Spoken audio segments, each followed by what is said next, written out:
Welcome, folks, to another Iron Fork of Friday. I'm Dan, joined by Fourth Oracle. Good afternoon, Hello. Oracle.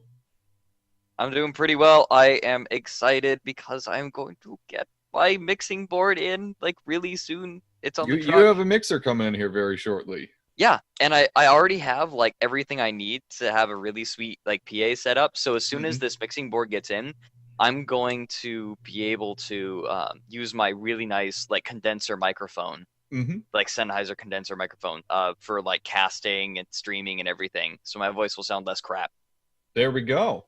Well, that's good Yeah, news. yeah, I'm happy. That sounded like crap is awesome. Yeah. We Anyway, so have if I have to get up in the middle of the cast, that's why. we will consider being understanding about this. Okay, I'll Consider it. take what I can get. We have a special treat for you guys for this very first game of the Iron Fork today. All cake. It is a public cake event, but BFS has gotten in on the first game here. It is all BFS versus cake. Holy crap. Mmm. Literally. Mmm. Mmm. Melon Mmm. McCrabbernathy bringing out his power meeting the. So captains for today, Shadak Shademore, Melon McCrabbernathy, and Queen Chrysalis versus Mac Macnick, Brick Hardcastle, one of our Oh, dang. illustrious casters, and Von Zinkington. Yep, Zinkington, he's been around a little bit more recently. Uh he's still a little green, but he's working out the kinks. We've watched him Mm-hmm. grow a little bit. Yeah, he's really starting to show up here. Glad to see it too. BFS Hardcastle, Brick Hardcastle rather. I don't know why I said BFS Hardcastle. I'm going to be honest. Brick Hardcastle, commentator as well, does a lot of the weekend events. He's been piloting a little bit more lately. It's exciting to see him pilot. He's piloting his Pyramidian Algernon this time around. Normally we see him in a squid. It's a Algernon. standardized Metamidian with double Merc side loadout. Yeah, that's Algernon. Do you know what that's a reference to? It's some kind of Greek mythology. I know that, but beyond that, I have no idea. Well, the more popular, like the more pop culture bit is hmm referencing flowers for Algernon. That's probably what he's doing. Do you know that story? No. It's a sci-fi story. It was adapted into a like short story, but it was a novel about um a retard who undergoes testing and becomes Uh-huh. a genius. But then like there's a mouse they did similar things to and it became a genius. Like they tested it on the mouse first. But then like the mouse started degrading and he starts realizing that he's going to degrade too. And he's going to regrade back to retardation and he doesn't want to and he's terrified and it's really sad and it's beautiful. And I would highly recommend reading it. That sounds Beautiful incredibly piece of depressing. literature. It's literature. It's taught and I read it in high school. It's absolutely gorgeous. Never focused on literature in high school. I gotta be honest, tried to ignore those classes. Really? I loved my literature classes. I'm not very good at reading or language. Always a math Okay, kind of so person. my high school teacher, my high school literature teacher taught us, he had a whole segment on dystopia. That was so cool. We read 1984, we read Brave New World, we read Fahrenheit Sure, yeah. 451. Amazing. Focusing back on Guns of Icarus, because we oddly enough do have a game. Hmm. It's fun. Looking at the loadouts here, the perfect bake, trashy love, and we have a lot of non-standard loadouts. The actually has a front flamer and banshee. That's going to do a lot to spread fire. I'm just worried that they're going to be able to keep both on target at the same time. The flamer has very short range. You have to be pretty gosh darn close to get hits with it. Unless, of course, you're loading Lesmog, then it stretches out a little further. The Banshee, good mid range, good at tossing those rockets very fast, but has a pretty good accuracy if you know how to fire it properly. I'm concerned that if they're gonna be able to keep both of those on the mark at the same time. Maybe Shouldn't be not. that big of a deal. Okay. They also have a I, I, mono I don't think cylinder it's and a gonna Banshee be. as well.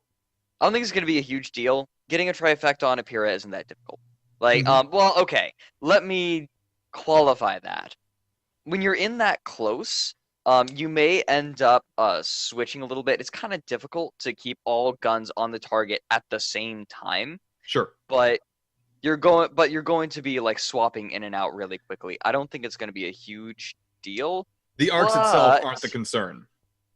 yeah, the arcs aren't the concern. Rather, it's the mobility of the Pyrrha. That's what's really terrifying to try and do. But then again, you look at what you have on the other side, a Junker and 2 Pyramidions. I don't think it's going to be too difficult to keep those arcs, because the Junker, it can turn fast, but it can't really move back and forth a whole lot. And when the Pyramidion gets in close, it usually doesn't want to move too much. Let's see, Glaswegian is going for a close range. So is the Algernon. So as soon as they get close, I don't think it's going to be too difficult to hold the trifectas. Still just waiting on Rob to get back. He had to run AFK briefly before we started. Well, after we started. So as soon as he gets back, we'll get this underway. Yep. Actually, yep. I was unable to actually do the AFK because for some reason the RobinDan.tv server is acting up. What? What's going on? I do not know. I'm looking into it. Uh-oh. Are we broadcasting all right? We are broadcasting all right. It's just the RobinDan.tv server for like the scores, and the whole website and everything is just having weird database issues. So I'm going in to see if I can deal with that. Okay. They're asking for us to be ready. Yep. Are you able to go? Okay. We are good to go for them. They're asking for Mind Junkers as well. Mac Magnic has repeatedly said Mind Junkers. The Creepy Zuka doll is a Mind Junker. It is a Munker. Oracle, you have experience with these. Oh, golly, I love flying aboard these things. They're so dumb. We had some very silly... on the YouTube page, we sent live a couple more Guns of Icarus gameplay videos I recorded with some folks the other night. And needless to say, there were some great mine launches coming out of a squid. They were very fun. Some of them were indeed Lochnagar mines. And they were wonderful hits. And it was fun. And oh my god. Lochnagar on a mine squid is really good, because you just get in close and it's really easy to land those. I'd say like the big benefit of using a Lochnagar mine isn't necessarily the extra damage. It's the fact that you throw it out and it deploys right next to your airship. Yeah, there are some great benefits too, especially if something like a Pyramidion is chasing you and it's a little hot on your heels. You could just throw that out and there is no way the Pyramidion can avoid it if it's too close. Yeah, absolutely. And then the best part about it after that hit happens is when it does burst and the Pyramidion hits the mine straight on, it knocks it way out of control. Either it hits right below the balloon cone and it knocks it straight upwards, or it knocks it to one of the sides. It's a really great way to just completely send a Pyramidion off course if you're in a squid and being chased by it. Yeah, you think about what ships would be chasing you potentially like that, just hard lining it for you. You have the Pyramidion. It hits that mine, and it's really difficult for it to turn. If it's another squid, then it damages the engines, and it has to take time to go and repair those. Like, it's just, it completely nullifies a chase. It does. Hitting a mine, it stops everything. Even if it isn't a Lochnagar mine, even if it's just a burst mine or a standard mine, all of a sudden you have to stop your pursuit. You have to stop chasing unless you throw bumpers on at the last moment. But even then, you're going to have fires to deal with. You're going to have destroyed components to deal with. You might have a balloon that you need to fix. You might have engines that got damaged. It causes so many problems. It's a great way to throw off someone chasing you. Now, I'm kind of... okay, so we do have mine launchers on the It's No Use You're a Mine. Misspelling that a little bit. A couple there. That is taking a couple. Deck. It's taking a couple of mine launchers. I really like that. One of the reasons that the mine launcher is so good with the gunner is you can land mines at a very wide variety of ranges.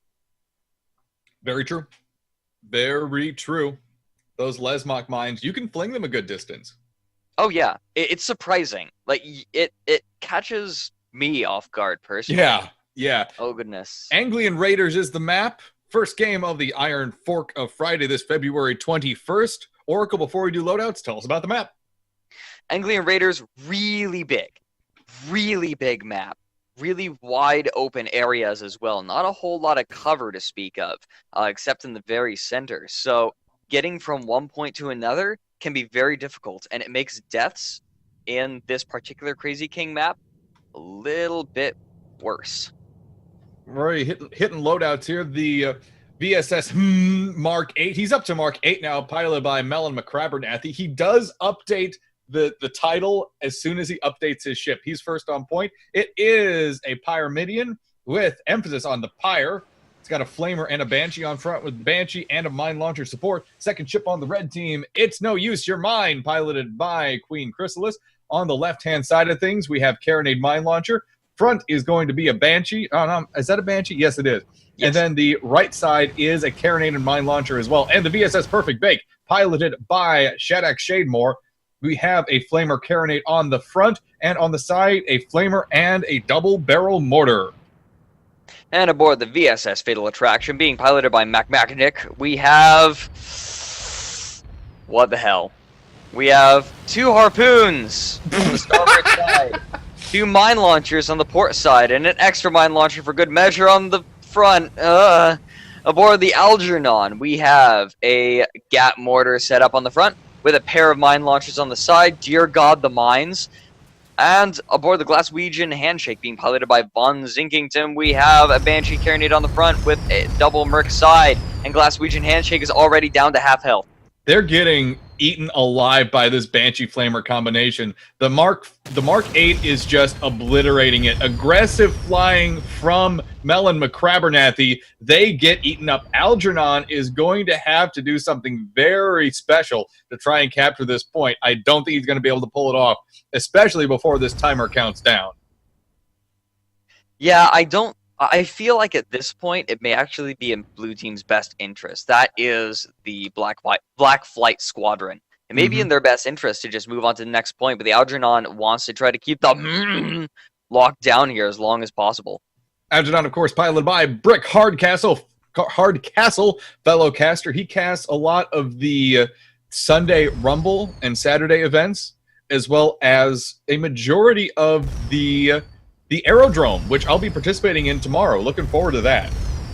Nice. That'll be fun. I'm flying on Captain James Tiberius Kirk's Goldfish.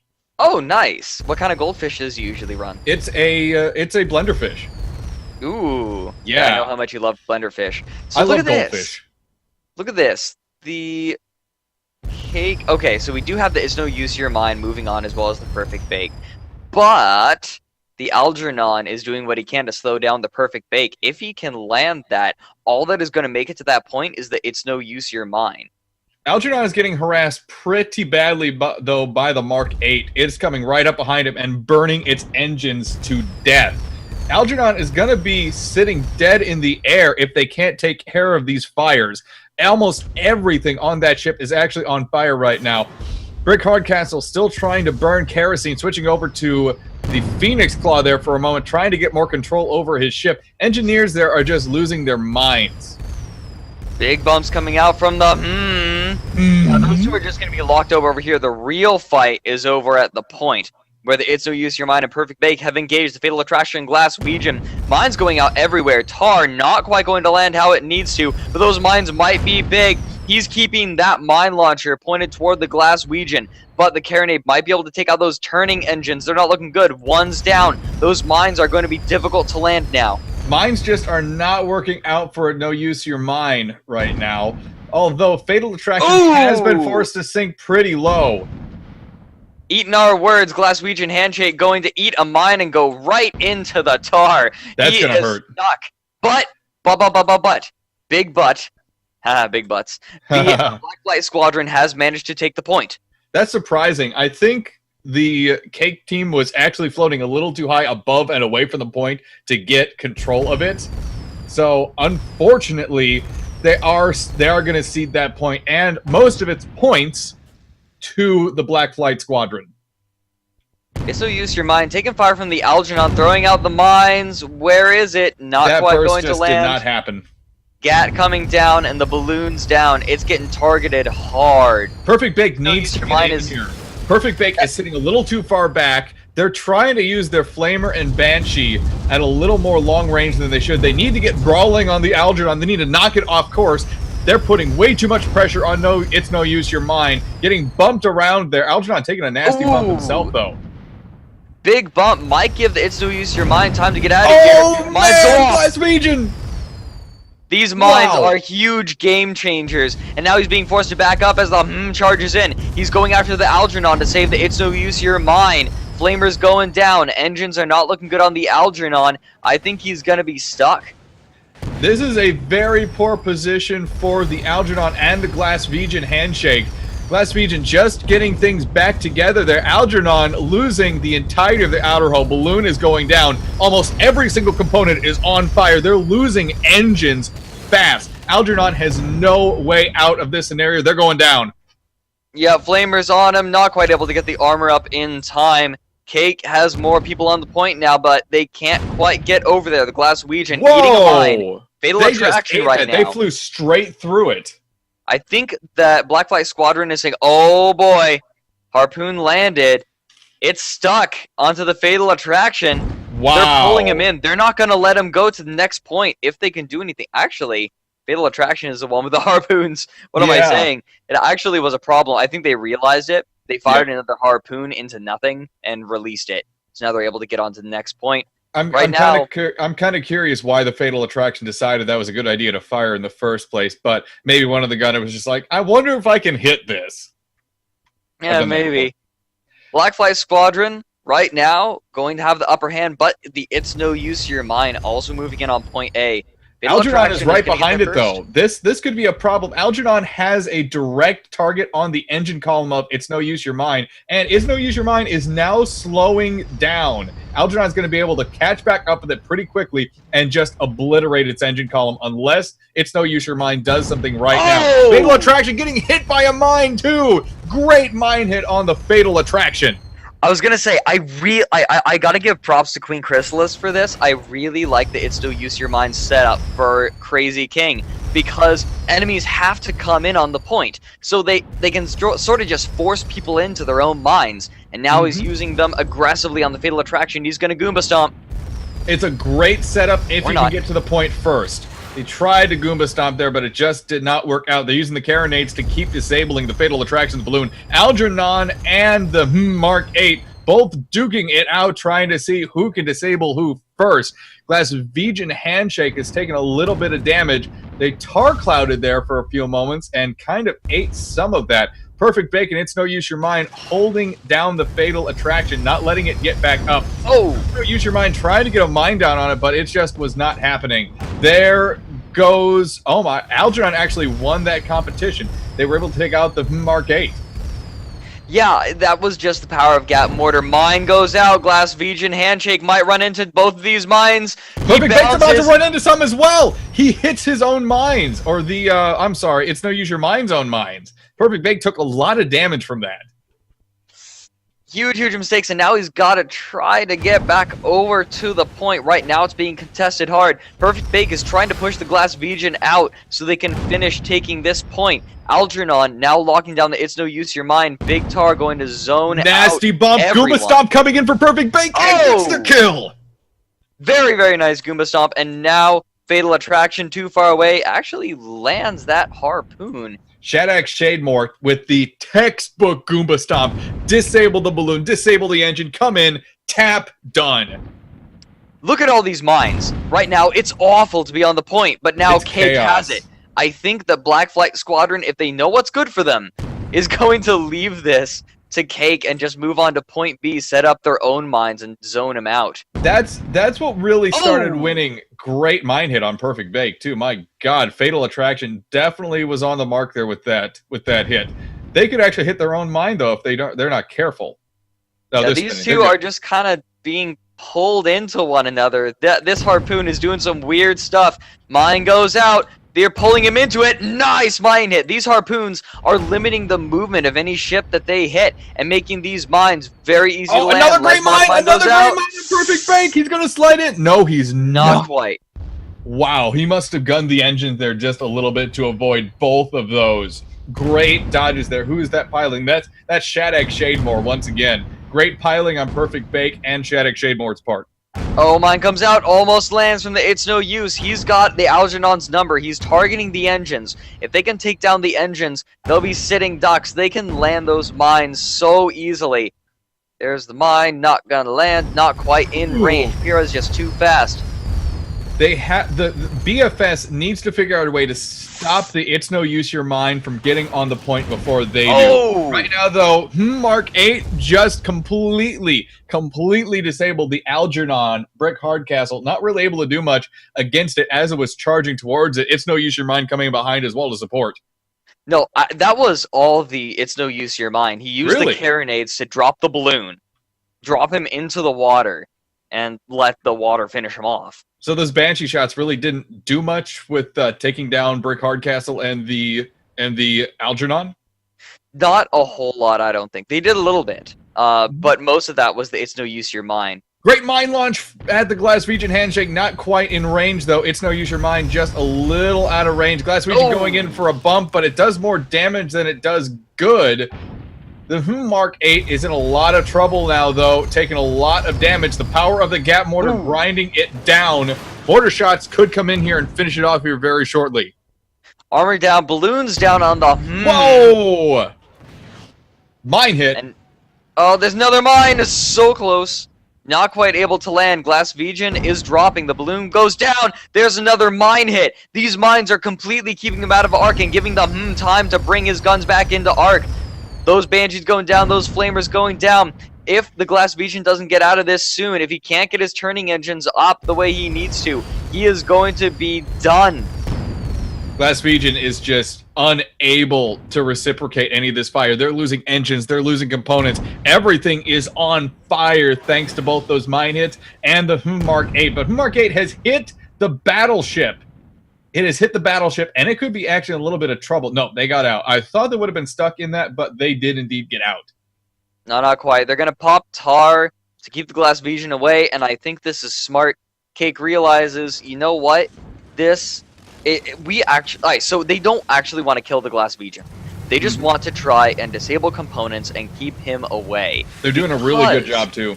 Like, yeah, they're doing a great job. They're throwing down tar. Now he's forced to back up. He doesn't want to go through that tar. His turning engines are not looking good. Like, at this point, he's completely zoned out. However, Black Flight Squadron is already on the point. I think that if the Glaswegian Handshake just dropped down and killed himself, whoa! Algernon just ate his own mines. Whoops. Whoa. Taking permahull from it, too. Yeah, the Fatal Attraction and Algernon, I believe, were laying down mines to try and defend this point. Are there yeah, there's mine launches on there. Of course there are. It's a BFS ship. They ran into their own mines, however. Algernon ate a lot of damage there. That was really unnecessary. Unforced error. That's a baseball term. We're tennis. Mark 8 coming in on the Algernon. Flames firing. Banshee going out. Ram coming in. The gets a hit there. Algernon loses their outer hull. Permahull starting to take some serious damage. Fatal Attraction unable to help. Gets the kill. That was gorgeous. Knew exactly where that ship was. I think it was thanks to the disabled components. Comes in through the clouds, drops in. That was textbook Pyrrha ramming. There's a problem right now. Fatal Attraction, Nick actually is gone. They don't have a captain right now on the Fatal Attraction, one of the BFS junkers. The goes in. That was just two beautifully executed rams. Like, wow. I understand that the junker was missing his captain, but holy cow. Great pressure. That was fast. Very impressive. Glaswegian Handshake coming in, a 3v1 scenario. I wouldn't want to do that myself. A little too frightening. Flamers going out all over the place. Banshees firing. Mines going out as well on the Glaswegian.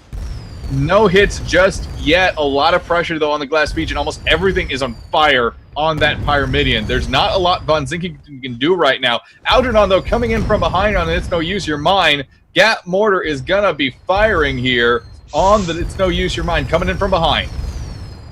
Almost backs up into a mine. No! There it is. He's almost down. Flamethrower not hitting. There we go. Just took a little bit more, but now the Algernon getting the better of the It's No Use Your Mind. Throwing out Tar defensively, but the Algernon is too close for it to be effective. Armor goes down. Gat comes out. Quick kill. Pressure. Direct to the point from Brick Hardcastle on the Algernon. His crew doing a great job to simply come in straight from behind on the Cake Junker and disable. Get those engines taken out, get the hull taken out, got the kill.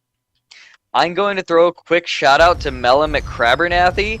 Those 2 kills were what enabled this point capture. If they can hold it, they can't quite win. They're going to need one more cap, but just one more cap for any amount of time will get them the victory if they can hold this for the next 60 seconds. It's going to be close here, too. I don't think Cake is going to seed this one. The Mark 8 is still within cap range of it, protecting the point down to about 50 seconds.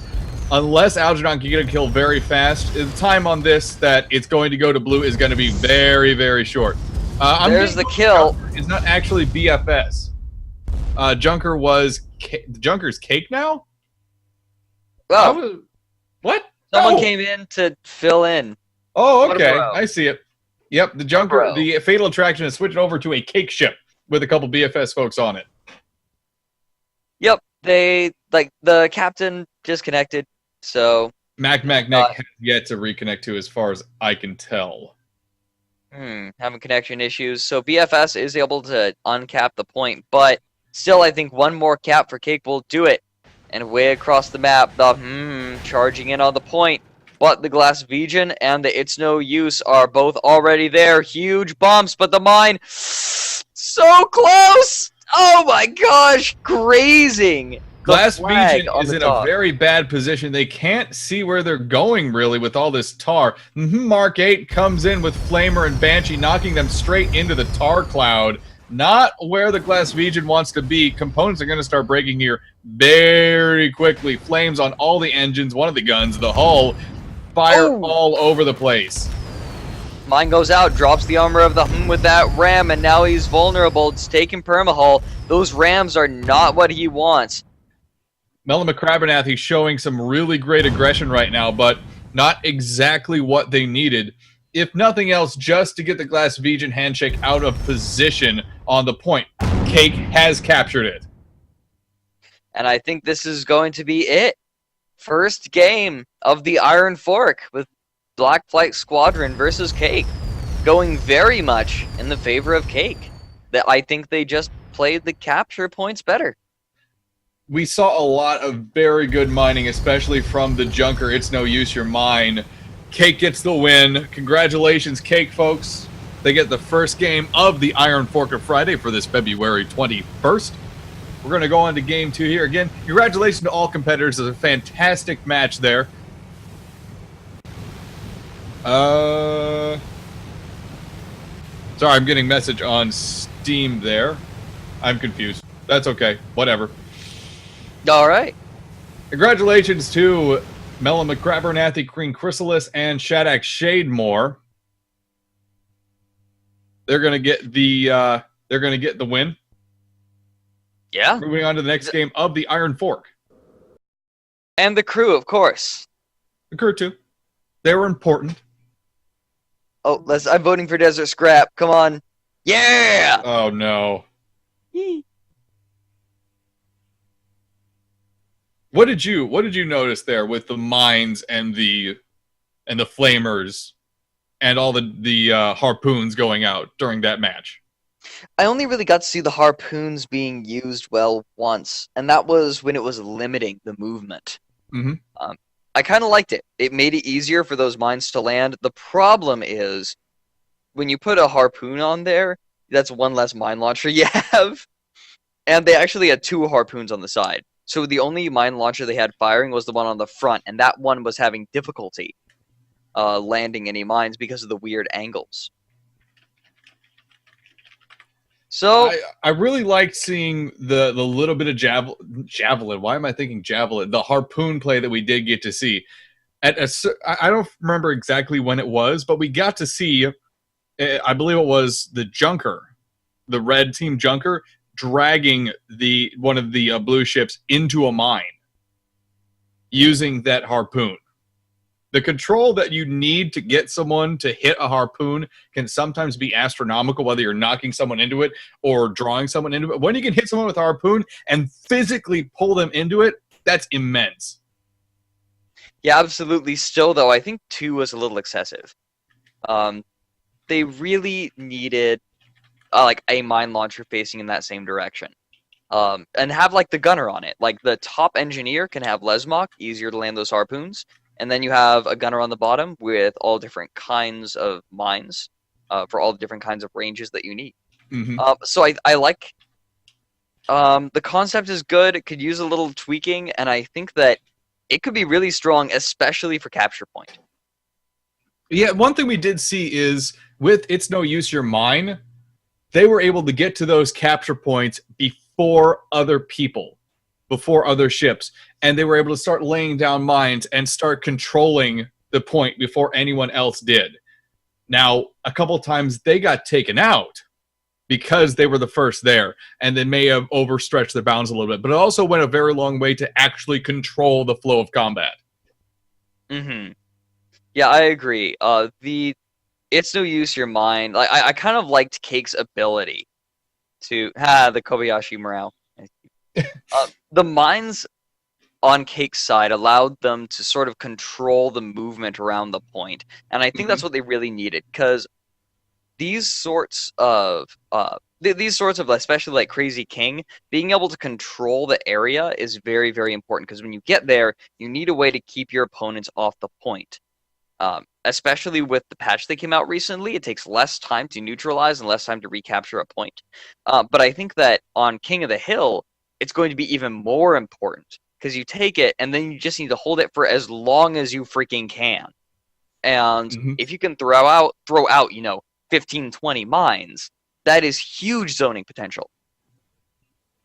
Well, let's pardon me. Let's do a quick mine launcher count then. We have 2 on It's No Use Your Mine. We have 1 on the Mark 8. And on the Kobayashi Morale, we have 2 as well. So that's 5 mine launchers, 25 mines for the red team. It's starting to get mixed up here. So no single team is Cake at this point. It's all Cake. It's all public, folks. By the way, if you want to get in on this game as well, you can do so. It is a public match. You are more than welcome to join in. With that being said, though, that's 25 mines that the red team can throw out. That's a lot of mines. Yeah. I mean, what more can you say about it? We have the candle lighter on the other side. That's a squid with a flamethrower on the front, Artemis on the side, interestingly enough. There are no mines on the red side, on the blue side of things. There aren't any mines. No mine launchers. Yeesh. I think that, I don't know. I think mines are really, really strong on King of the Hill, especially. They are. Especially with Desert Scrap. The point on Desert Scrap is like this little holdout area. And while there are slivers of capture zone outside it, for the most part, that little zone inside is pretty much it. So laying mines around that entrance after you've gotten all your ships in, the enemy can't even get to you. They have to charge straight through these mines just to get at you, just to get at the capture point. Yeah, it can essentially create a screen. A very devastating, angry, hard, destructive screen. Yep. I mean, I think the other thing that's really scary about these mines is if you land it on top of someone and it pushes them down, that could knock them down into the Sarlacc pit, and there's no coming out of that. Yeah, that sucks. Even if you get in, like let's say you charge in between these mines, you're still being corralled in a certain way, and then at that point it's really easy to land more mines on you. And when those mines land, you're going to lose your balloon, you're going to lose your engines. If you lose your engines, more mines are going to land. If you lose your balloon, you're going to drop down into the Sarlacc pit and you're going to get mines on your head.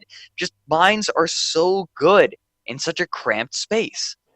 Yeah, when you have so little space to maneuver, all of a sudden you're banging around pieces.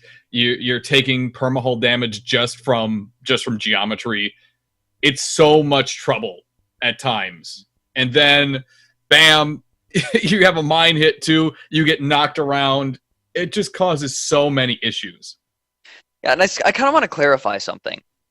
We're talking about mines as if they're like the be-all, end-all of everything ever. Mm-hmm. Yeah, they're not. That's true. The reason that they're not in King of the Hill and in capture point maps, yes, mines are very strong because people are forced to move into a certain area. The reason they're not overpowered in like a competitive like 2v2 arena is because your enemy isn't it's not necessary for your enemy to go into an area where there are a ton of mines. They can just avoid it. There's nothing that's pressuring them to move in on it. And so mines aren't quite as powerful in deathmatch, and that's why they're still balanced. You can simply run away from them. There's no rule saying you have to go somewhere in a deathmatch. Yeah. You can just go away. Yeah, exactly. The only other situation that mines are really good in is when you're being chased by something. We were talking about this earlier, where you can throw out a mine from a squid's back gun if you're being chased, let's say by a Pyramidion. If you throw it out late enough and you have something like Incendiary or Lesmok loaded in that mine launcher, the Pyramidion is going too fast to try and catch up with the squid to try and avoid it. Mm-hmm. All right, so I think we're going to be getting into game real soon here. We have a full lobby. All Cake captains except for Chrysalis. Chrysalis is a part of Cake. I thought that Chrysalis was just like an honorary Cake. That's what I heard. That's why she doesn't run the Cake tap. Oh. Oh, well, whatever. Close enough. All right. Oh, they're asking. I'm sorry. I'm not doing my duties here. They're asking for the stream in chat. Let's go over these ship loadouts real quick while I'm typing.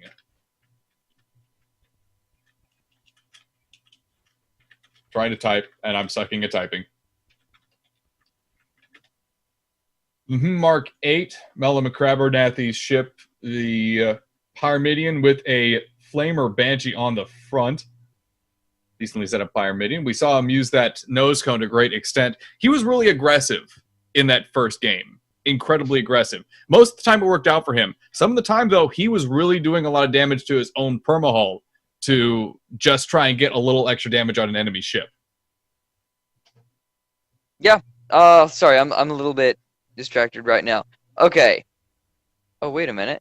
Is Cullen actually like part of Muse, but also part of Cake? Who? What? What's going on? Cullen, look. Aboard the Kobayashi Maru. I love that name, by the way.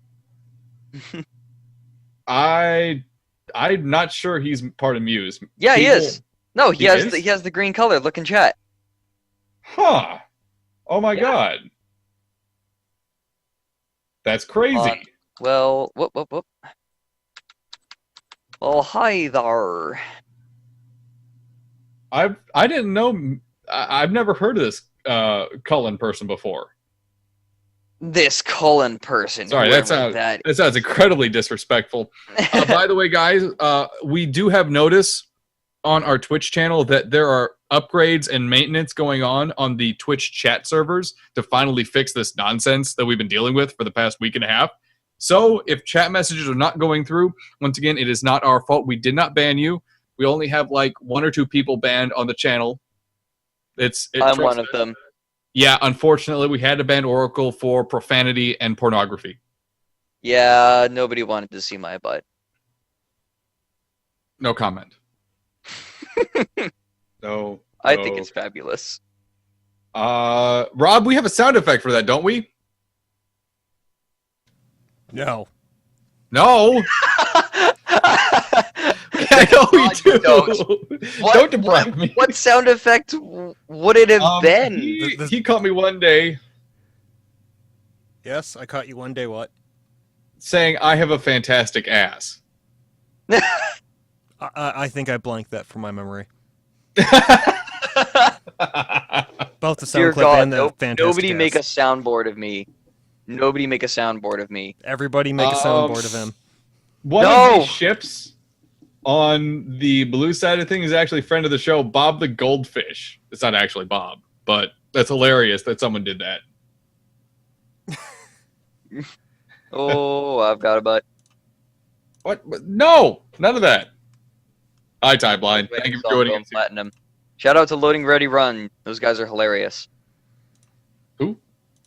Loading Ready Run. They're an online sketch comedy group, and they've been Oh. around for like a decade, and they are hilarious. I'll be darned. There we go. Not seeing too many changes so far. Just waiting for the individual captains to ready up here. Kobayashi Maru and Candlelighter. No, never mind. We're starting. Desert Scrap is the map. Second game of the Iron Fork of Friday for this February 21st. That's a lot of Fs, as one might say. Oracle, tell us about the map. Desert Scrap is really funny. You have Hilarious. Yeah, you have a big structure in the center, and that is the location of the point. And the point is stuck right in the middle of all this scrap.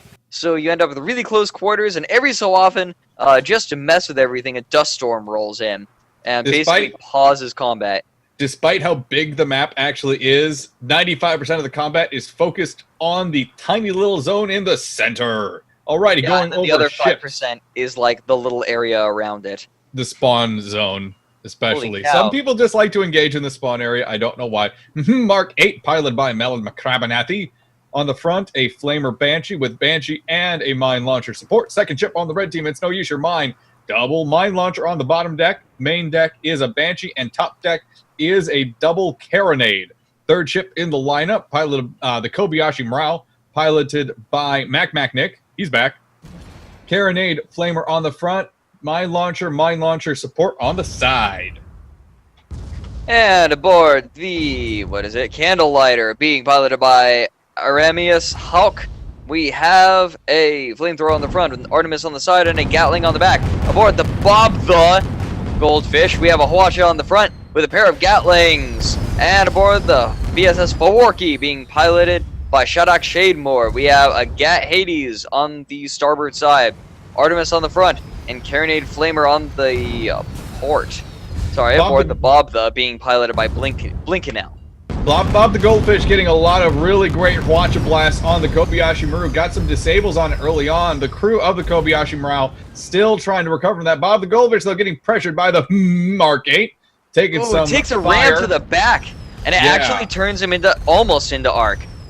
But not quite. Crazy. He might get eaten up by the Sarlacc pit.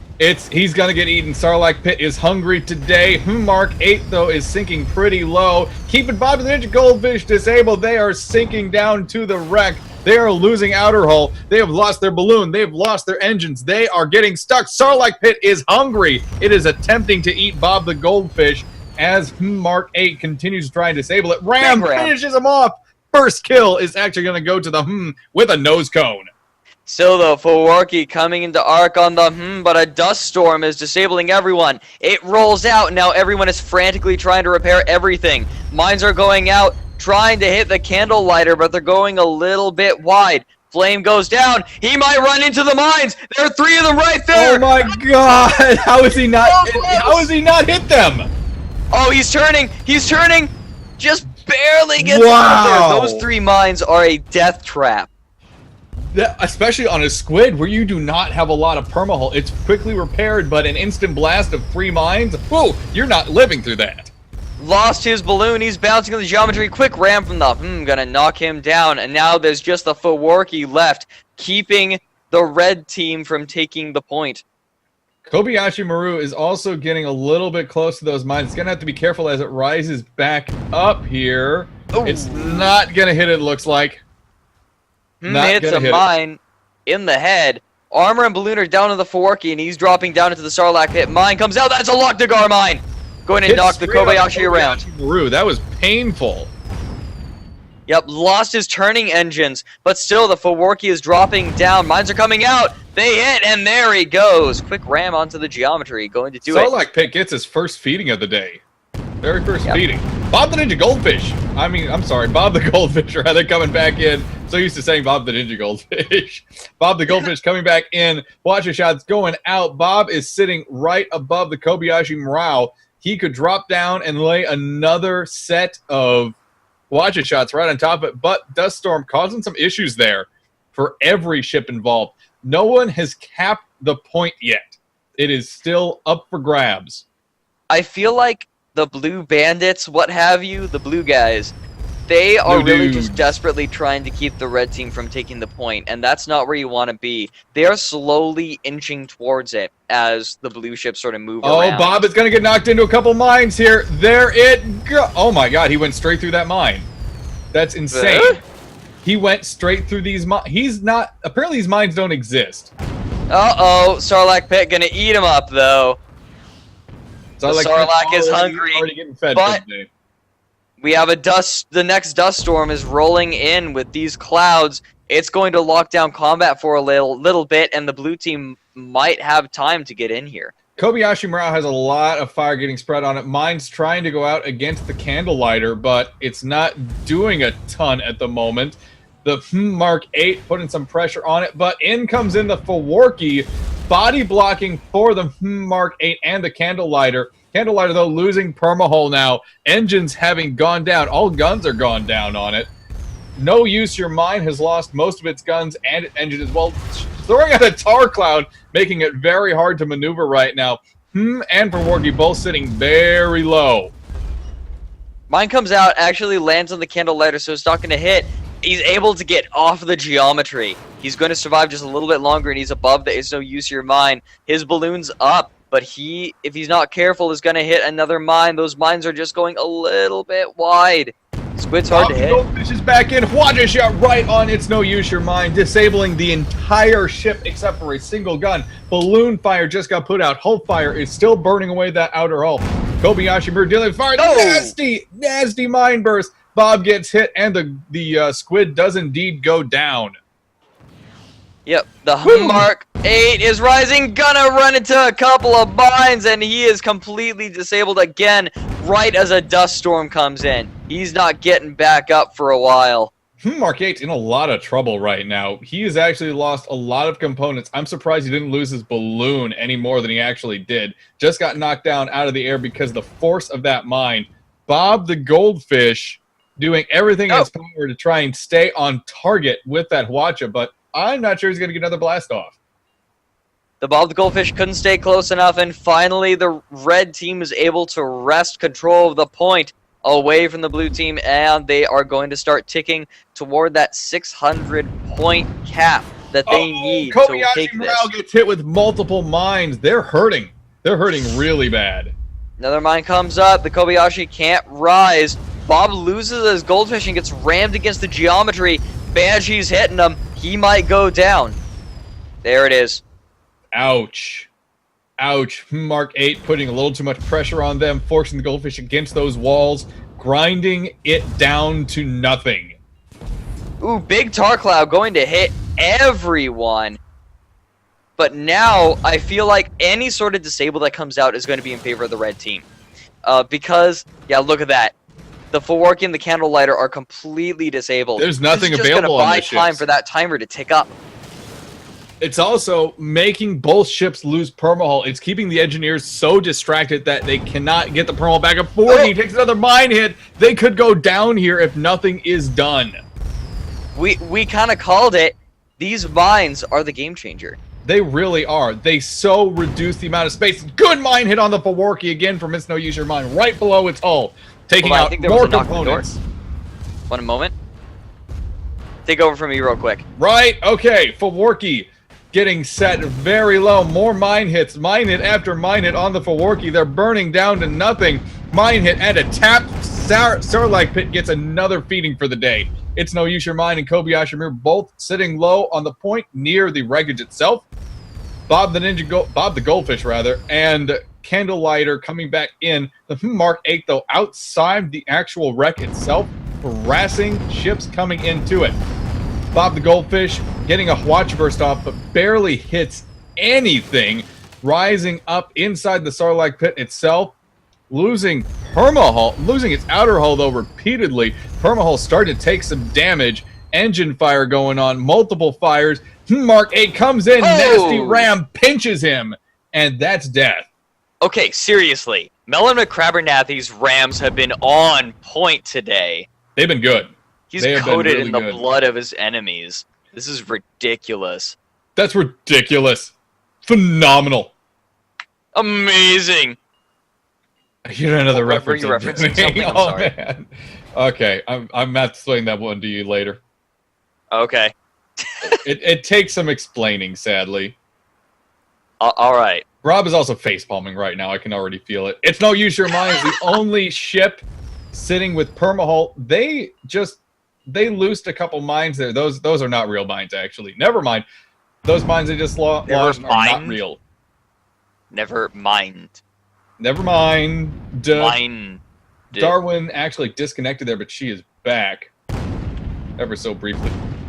These mines are More pretty mines cool are being set up right now. Long-range watcher shots going out from Bob the Goldfish, but they're not loading heavy clip into it.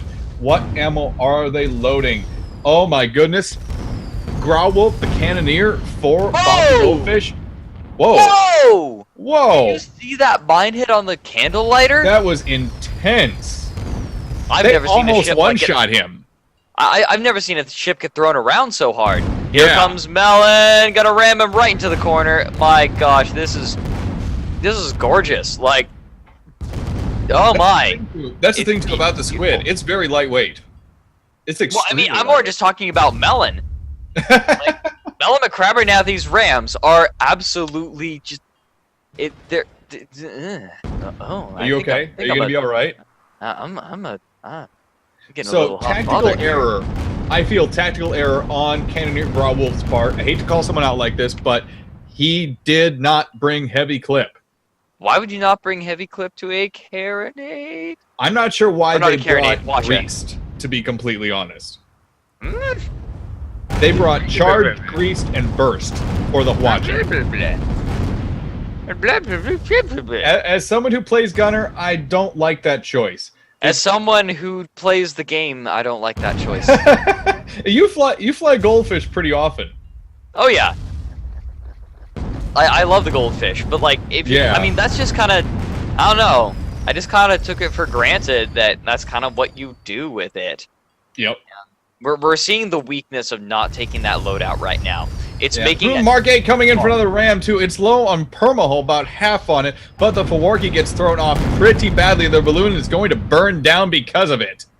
ooh, big Quattro barrage going down on the charging out a little bit too far, and now he's gonna get focused down. I feel like he wasn't forced out. I'm not sure why he was charging out, and now he's on the bad side of that mine screen.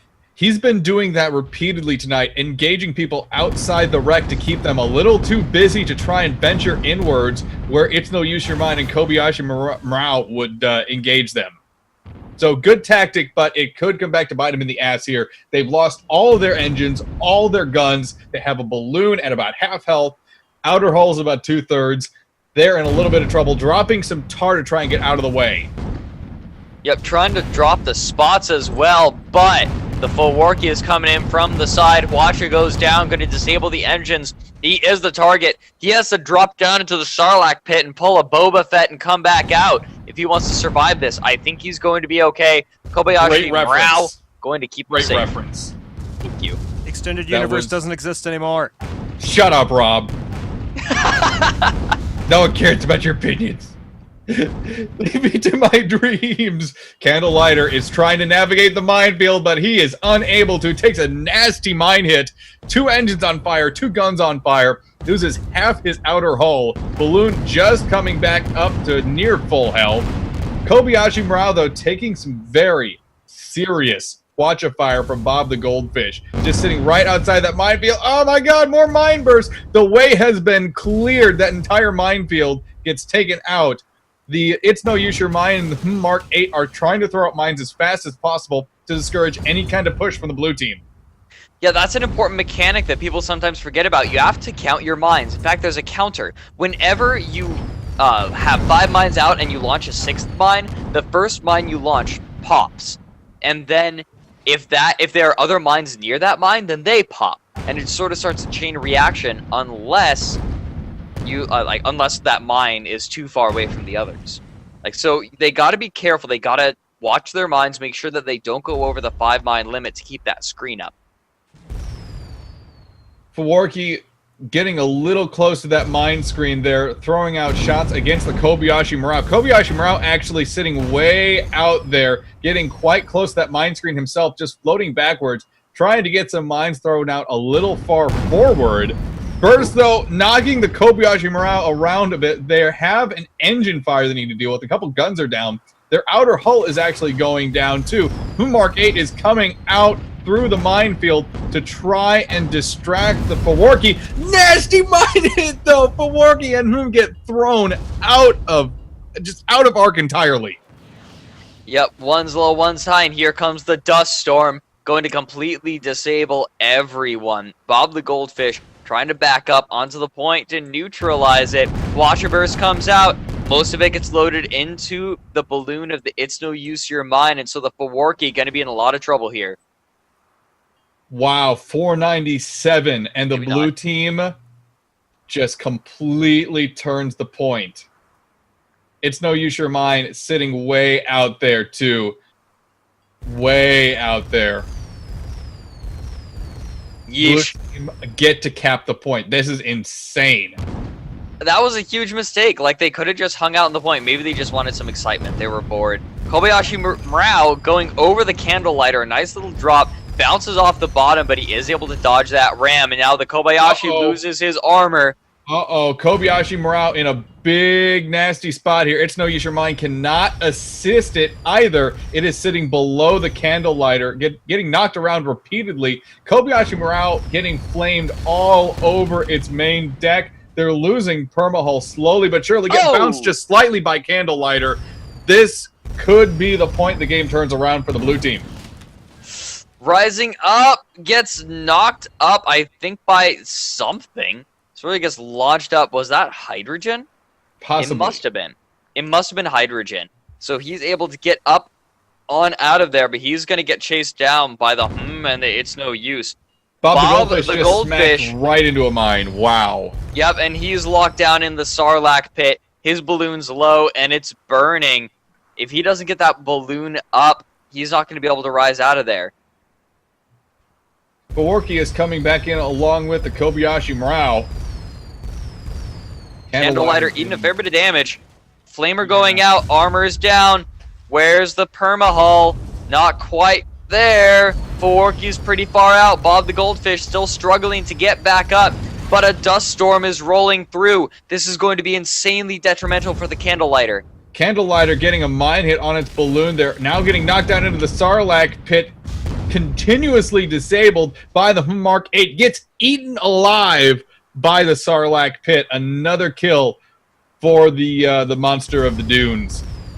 Yes, indeed. May Shai Hulud clear the path before you. Fawarki dropping down on the It's No Use Your Mine. Watcher comes out, disables the entire port side of the It's No Use. Kobayashi coming in, though. Gonna get a nice ram of the Fawarki. And now he's knocked down. His balloon's down. He's gonna start bouncing it against geometry. One last little tap. Going to do it. And now the red team is looking to take back the point.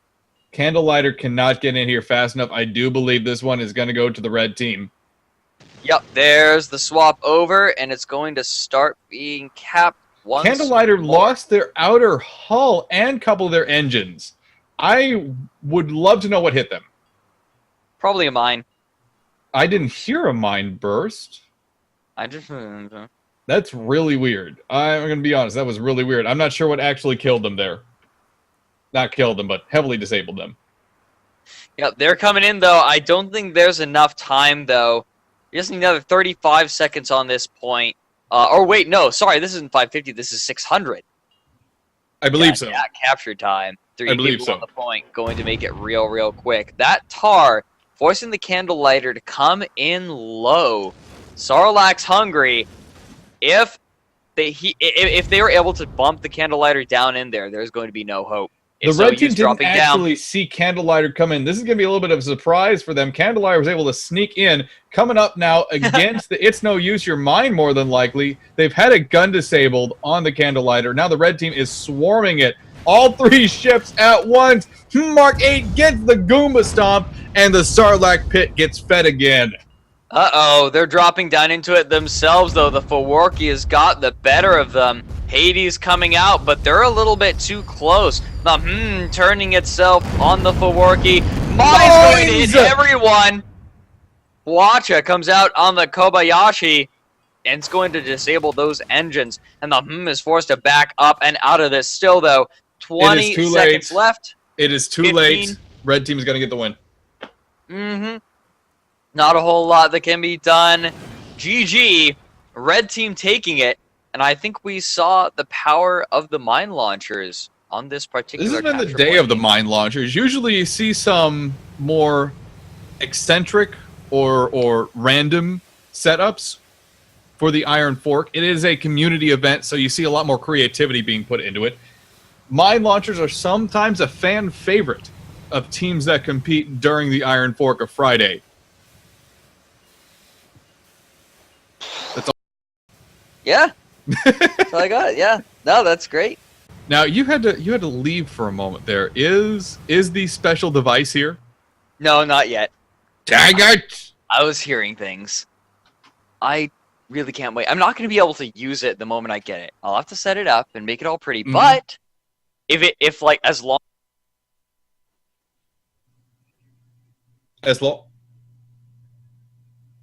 sorry about that. My wireless headset's being finicky. This problem is not going to happen once I get my mixer. Okay, so we're getting some information there from one of the Candlelighter folks. Apparently they spawned inside a sandstorm and it took out a lot of their ship. No mine hit was done on there. It was just a very bad spawn position.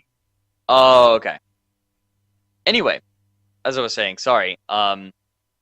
I am going to, as long as the switchboard comes in, I'm going to have it, and you're going to hear my pretty voice, like unadulterated by the crappy unadulterated. Yeah. And I'm going to sound so pretty. I'm a pretty princess. Oh my god. That just happened.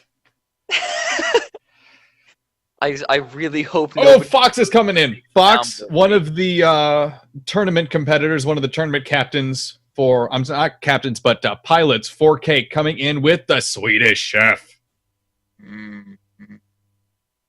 He's got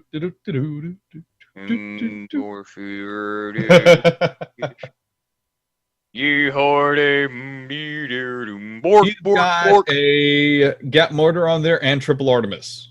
Very meta junker. Oh no, he's changed the name to Fozzie the Swedish. It's his Pyramidion. So I want to do this next cast all on my own, and I'm going to channel my inner Swede and do it all as the Swedish Chef. No. Yes. No. You're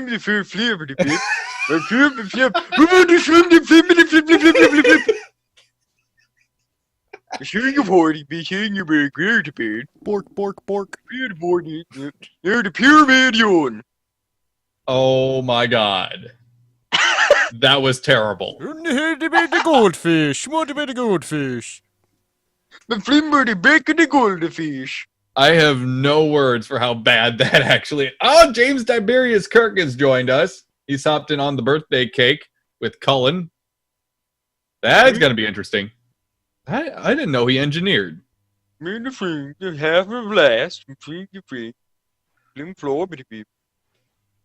Scrap again is going to be the map we just saw. We're going to see it again here. King of the Hill.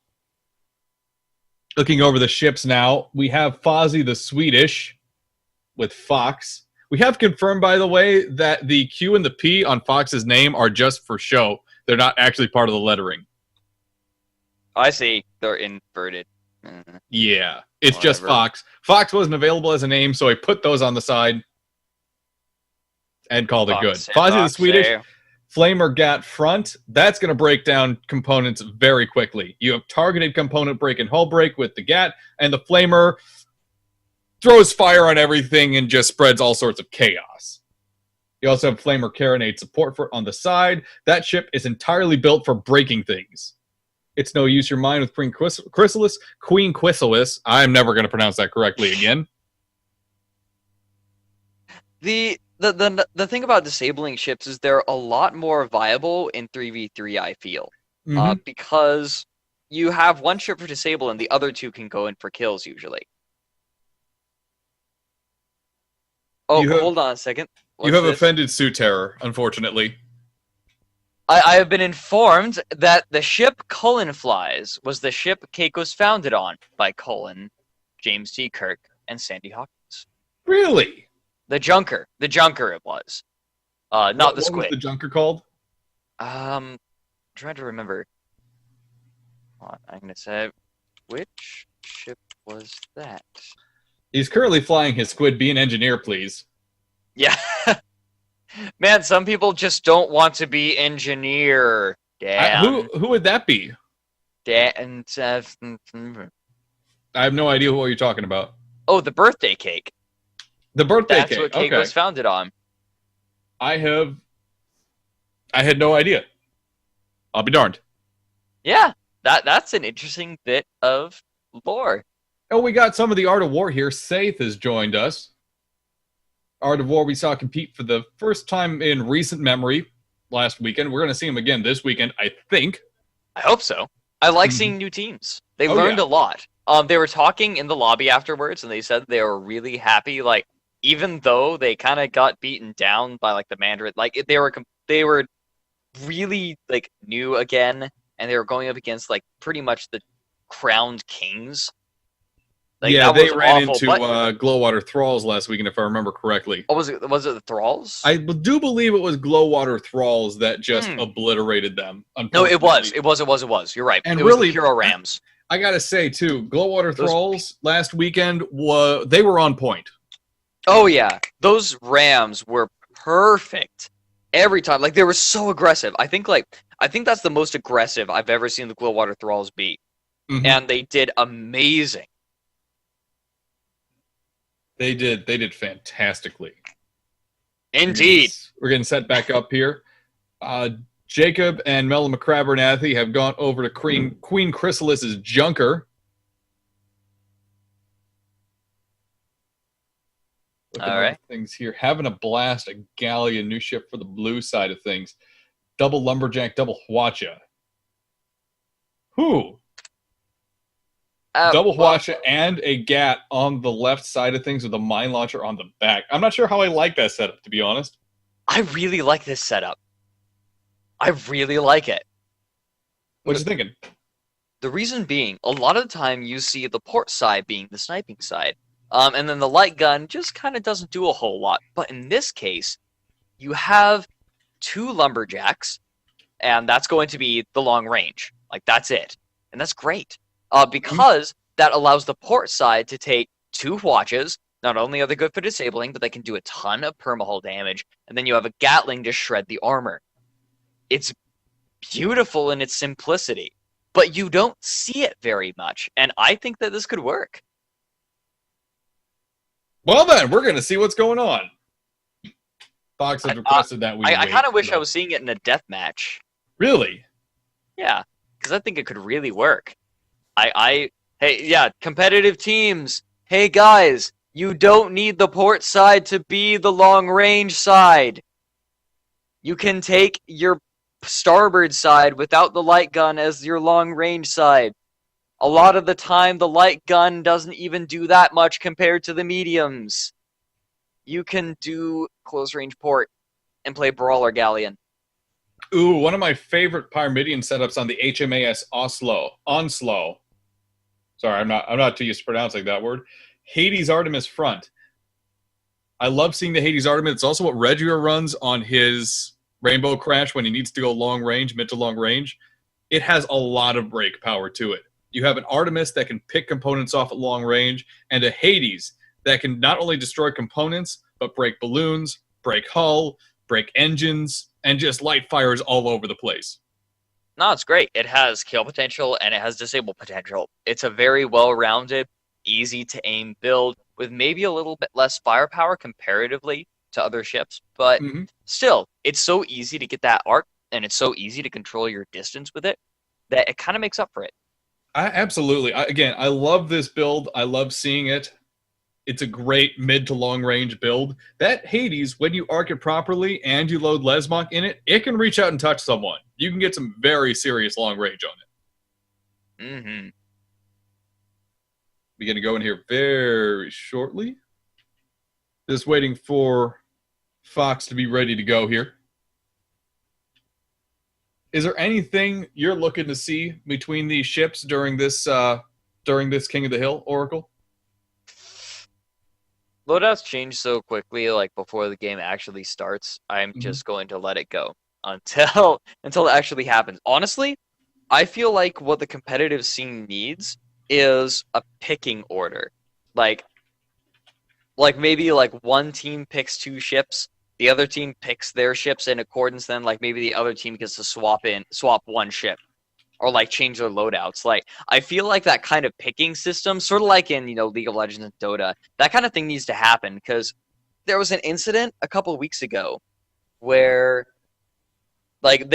ships. I think I was a part of this match where ships just like kept switching. Like they kept switching. Like one of them picked to counter the other one, then that team picked to counter. And just kept going back and forth over and over again. Yeah. I think that like the next step in the competitive scene is having picking order. Like it has to happen. How could that be instituted?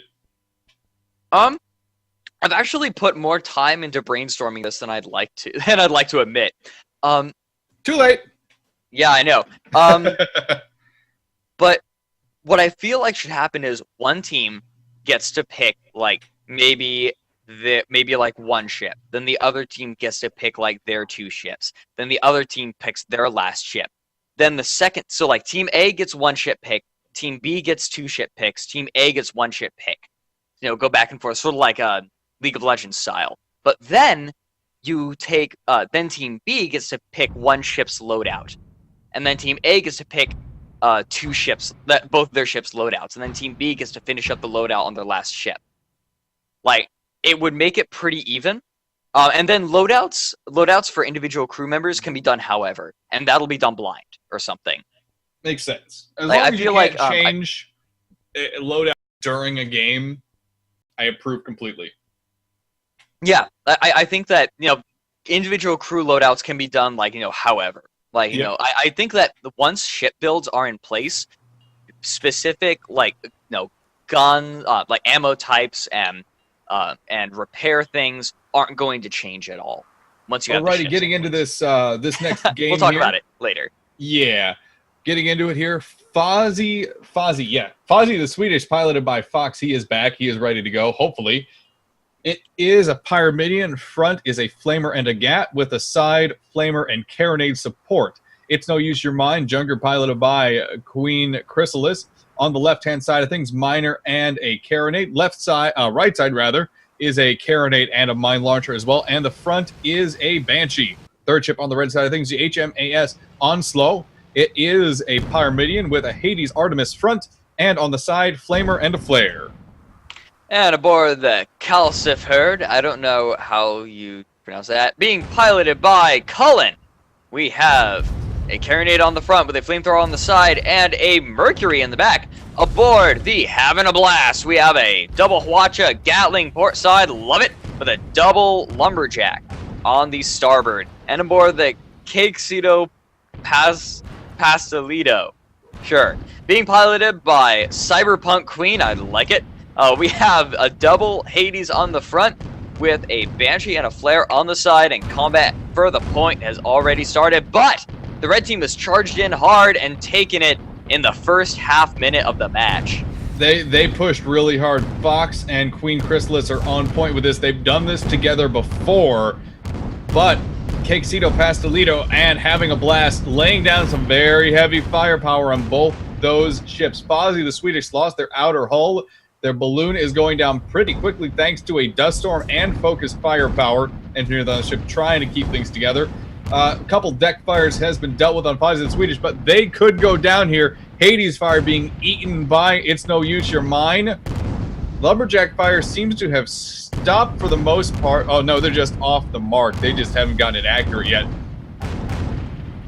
Yep, they're firing. They can't quite see their targets. They're pretty much just fishing for them. But the Fozzie the Swedish is moving out. Right now, I do rather like the Having a Blast has its Lumberjacks trained in on the point, but they have to get the cake in there. Kalsif Herd and HMAS Onslow have just been engaging each other outside the zone here. They've been chasing each other. Fozzie the Swedish losing a lot of hull points there. Kalsif Herd is going down. They've lost their balloon. They're going to tap ground here a few times. HMAS Onslow is trying to go in for a kill. They get it. And now the Cakesito Vasilino hitting a mine. Going to get knocked a little bit into the point. He's hovering above the Sarlacc pit. If his balloon goes down, he's going to be in trouble, but the Fozzie is dropping a little bit too low. Armor goes down, bounces against the geometry. I think he gets the armor up just in time. Doesn't take a whole lot of damage. The Fozzie is just too low to do anything right now. He's lost all of his components, and another dust storm is rolling through. Having a Blast has just been sitting back, passively shooting lumberjack shots in every so often. I think there's a mistake on their part. They need to get that galleon involved. They need to get it closer. Pastelito losing that fight against Fozzie the Swedish, and It's No Use Your Mind. Too many hits from too many different angles. Having a Blast still just sitting back. We need to see those watches active. We need to see that GAT active. They need to get in there and start absorbing some damage. Yeah, I definitely agree with that. Banshee coming out from the It's No Use Your Mind. Mine's coming out as well, of course. Not quite landing how they need to. Close range side coming out, but a mine hits. Damages. How damaged are the Hwachas? They aren't looking too good. Kalsif Herd gets engaged again, just way out in the middle of nowhere by the HMAS Onslow. Just continuously killing each other. Having a Blast is losing components, losing perma-hull points. Their balloon is down once again. They're getting two-man by Fozzie the Swedish, and It's No Use Your Mind. Too much damage for them to take on.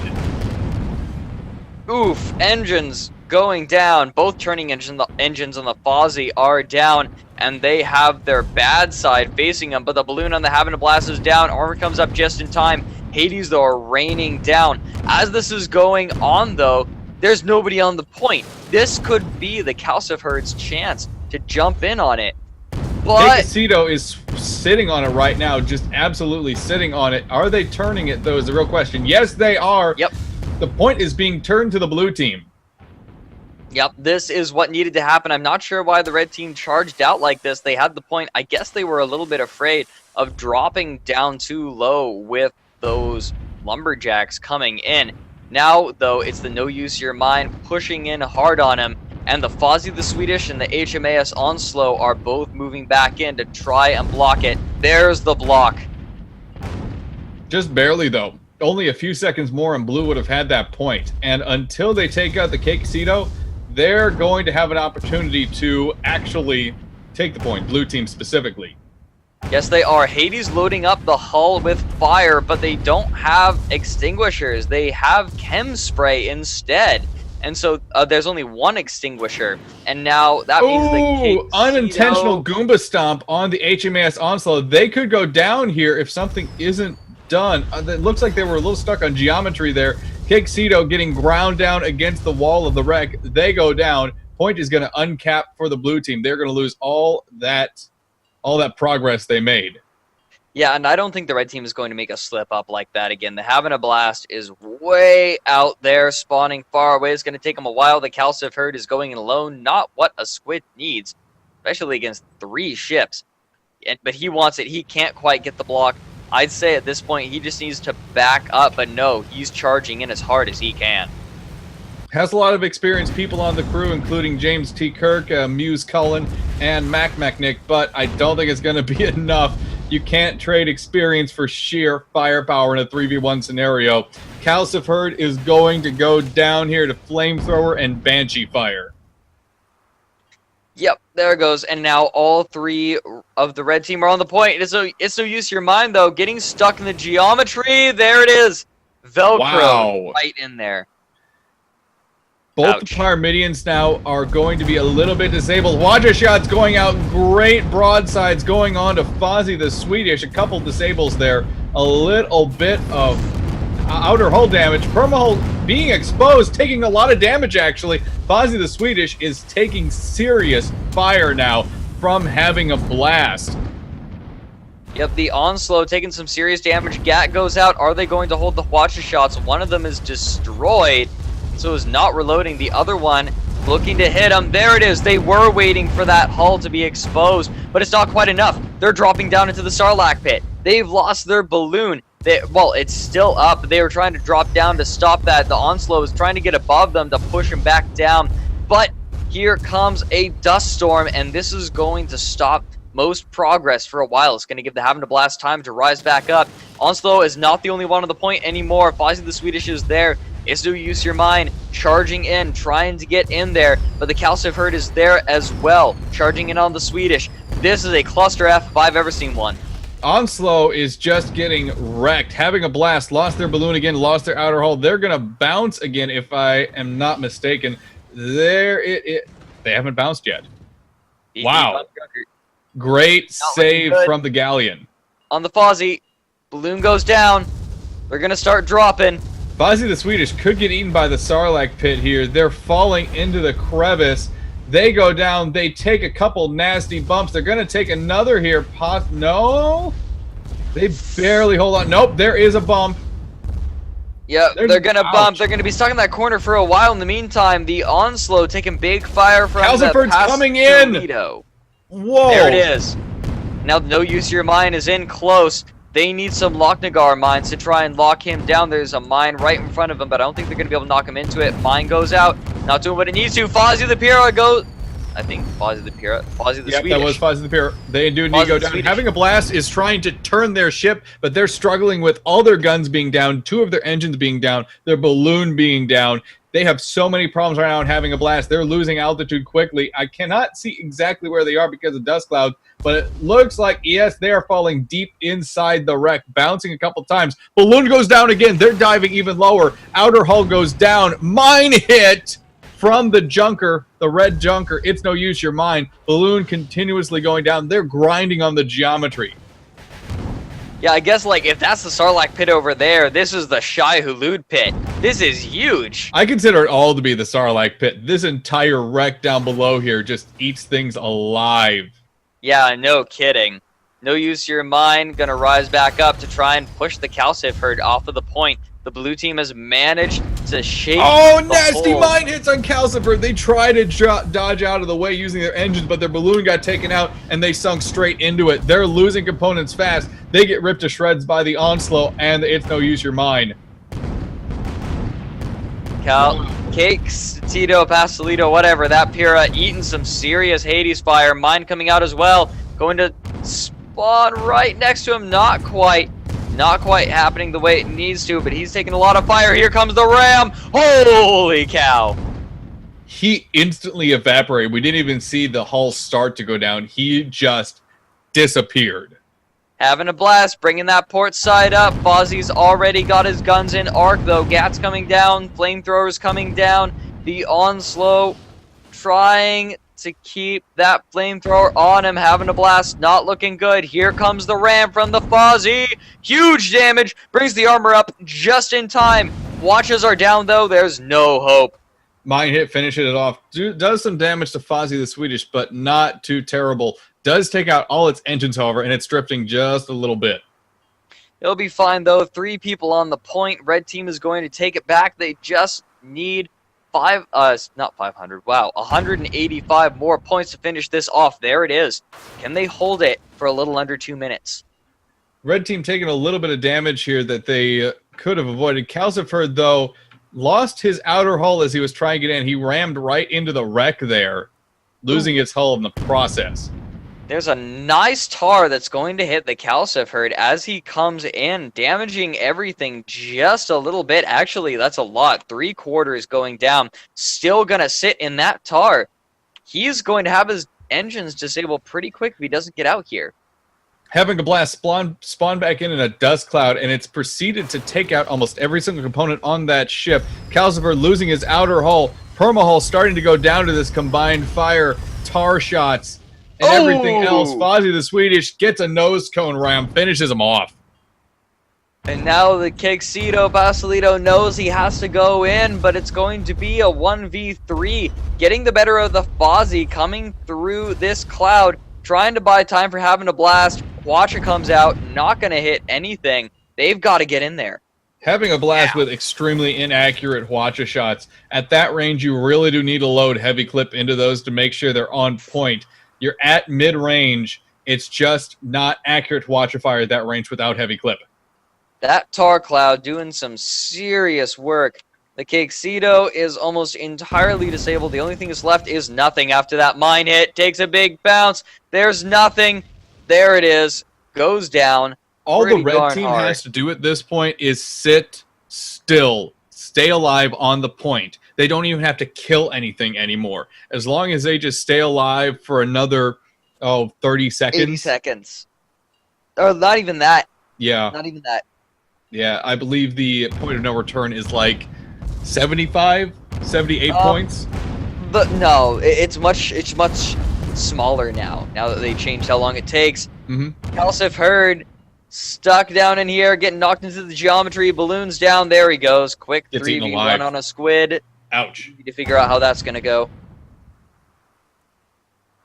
Apparently, they're having permanent fog effect issues. A couple people reporting there in chat. Not sure what that is, to be completely honest. Tar going down. Everyone's stuck in the tar. I feel like the only reason there's a permanent fog effect is because, like, they're just constantly in fog. Yeah. Kexito coming in.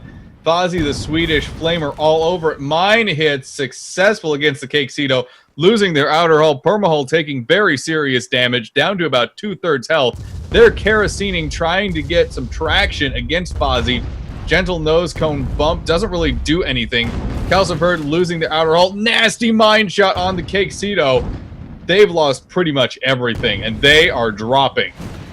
Doesn't matter a whole lot now. 600 points has been achieved. 600-0 victory for the red team. That was a pretty convincing victory. There we go.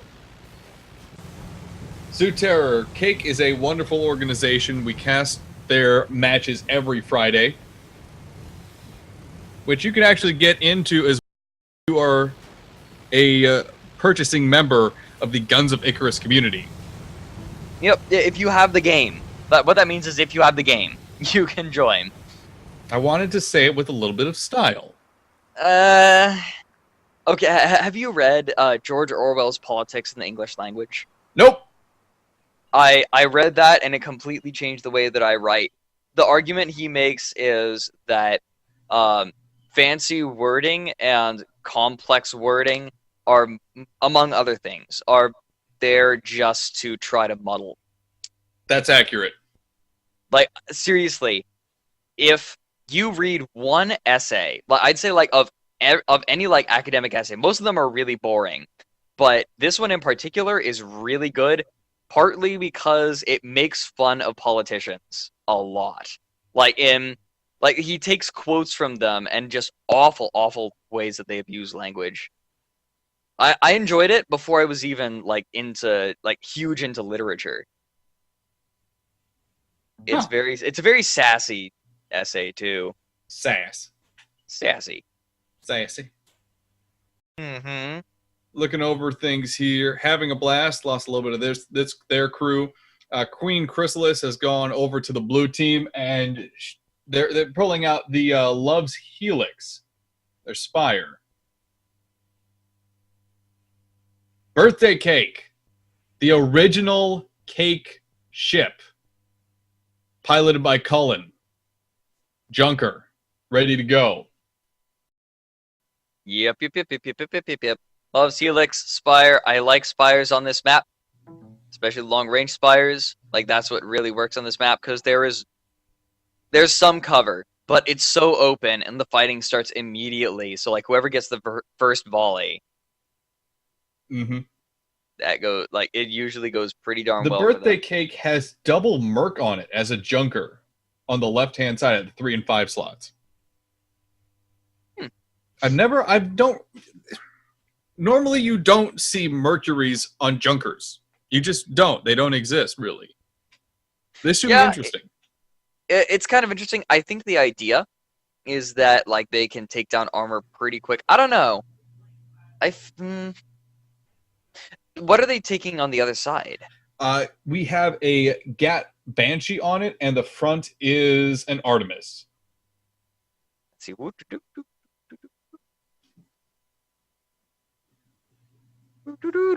Yep, I think I see what the point is. The point is someone comes in, like they have the Merc side for the long range, Mhm. and then they have the close range side. It's just a basically you know how sometimes you see a double Merc side on a Pyrrha and then like Gat Mortar on the front or something? Sure. The idea behind this is it's the same thing except more fragile but more versatile. That's kind of how I feel about this, and a little more maneuverable. I kind of like it. I think it has potential. I think that the theory is sound. We'll see how it goes there. Certainly, double Merc is a lot of firepower. And if you can point it in the proper direction, you can break a lot of things pretty quickly. Very quickly, in fact.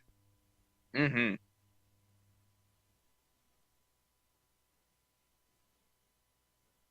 Yeah, that's the one thing about the Mercury that's kind of interesting. It's also going to be really good on Water Hazard because water Hazard is so early. You start fighting so early. It's so wide open. The double Merc is going to work really well, but oftentimes on this map, for one reason or another, don't ask me why, but brawling happens a lot, and the Junker is equipped for that as well.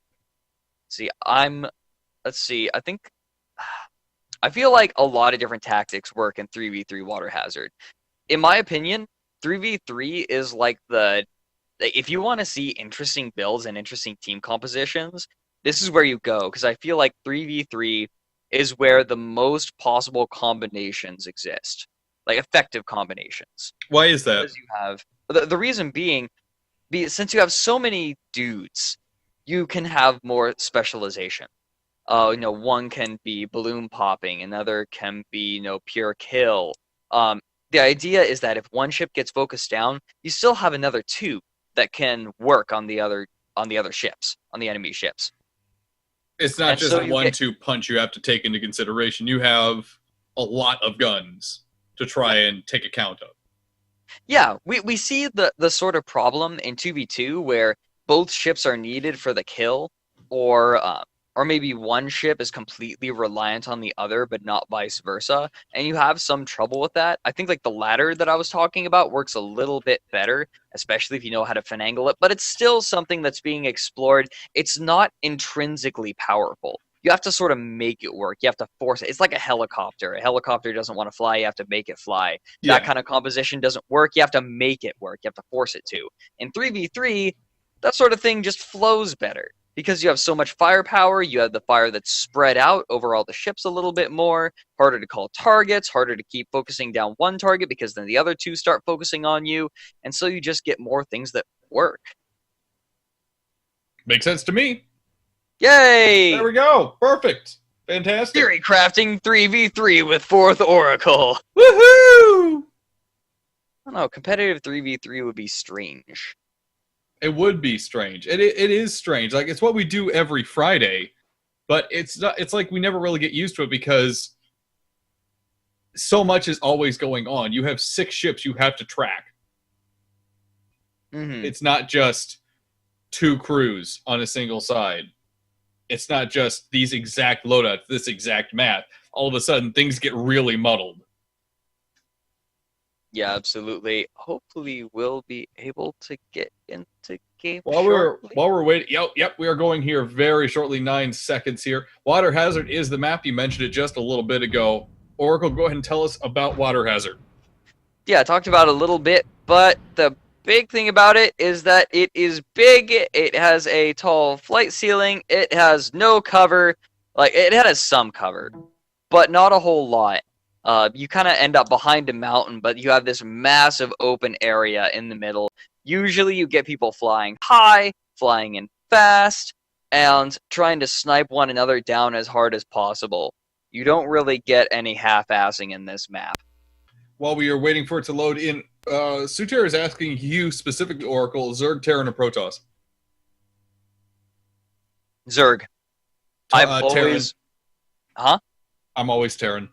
I don't personally play StarCraft 2. It's one thing that I just kind of feel too intimidated by. And I don't have the time to invest in it to get good enough at it as I want to. Sure. But I like macro strategies. Macro support it. I feel like micro should support good macro, not the other way around. Fair enough. That's a completely fair point, especially talking about StarCraft 2. This is Guns of Icarus, though. Fox and the Fozzie the Swedish is the first ship. It has a Flamer Gat on the front with Flamer and Carronade side. Second ship is the Birthday Cake, piloted by Cullen. It's got Jacob, it's got James, it's got Balana on it. That is a major cake ship. It has on it the double Artemis, the single Artemis, the double Merc, and the Whirl and the Gat. And the third ship for the red team, the Onslow, piloted by Aramius Hawk.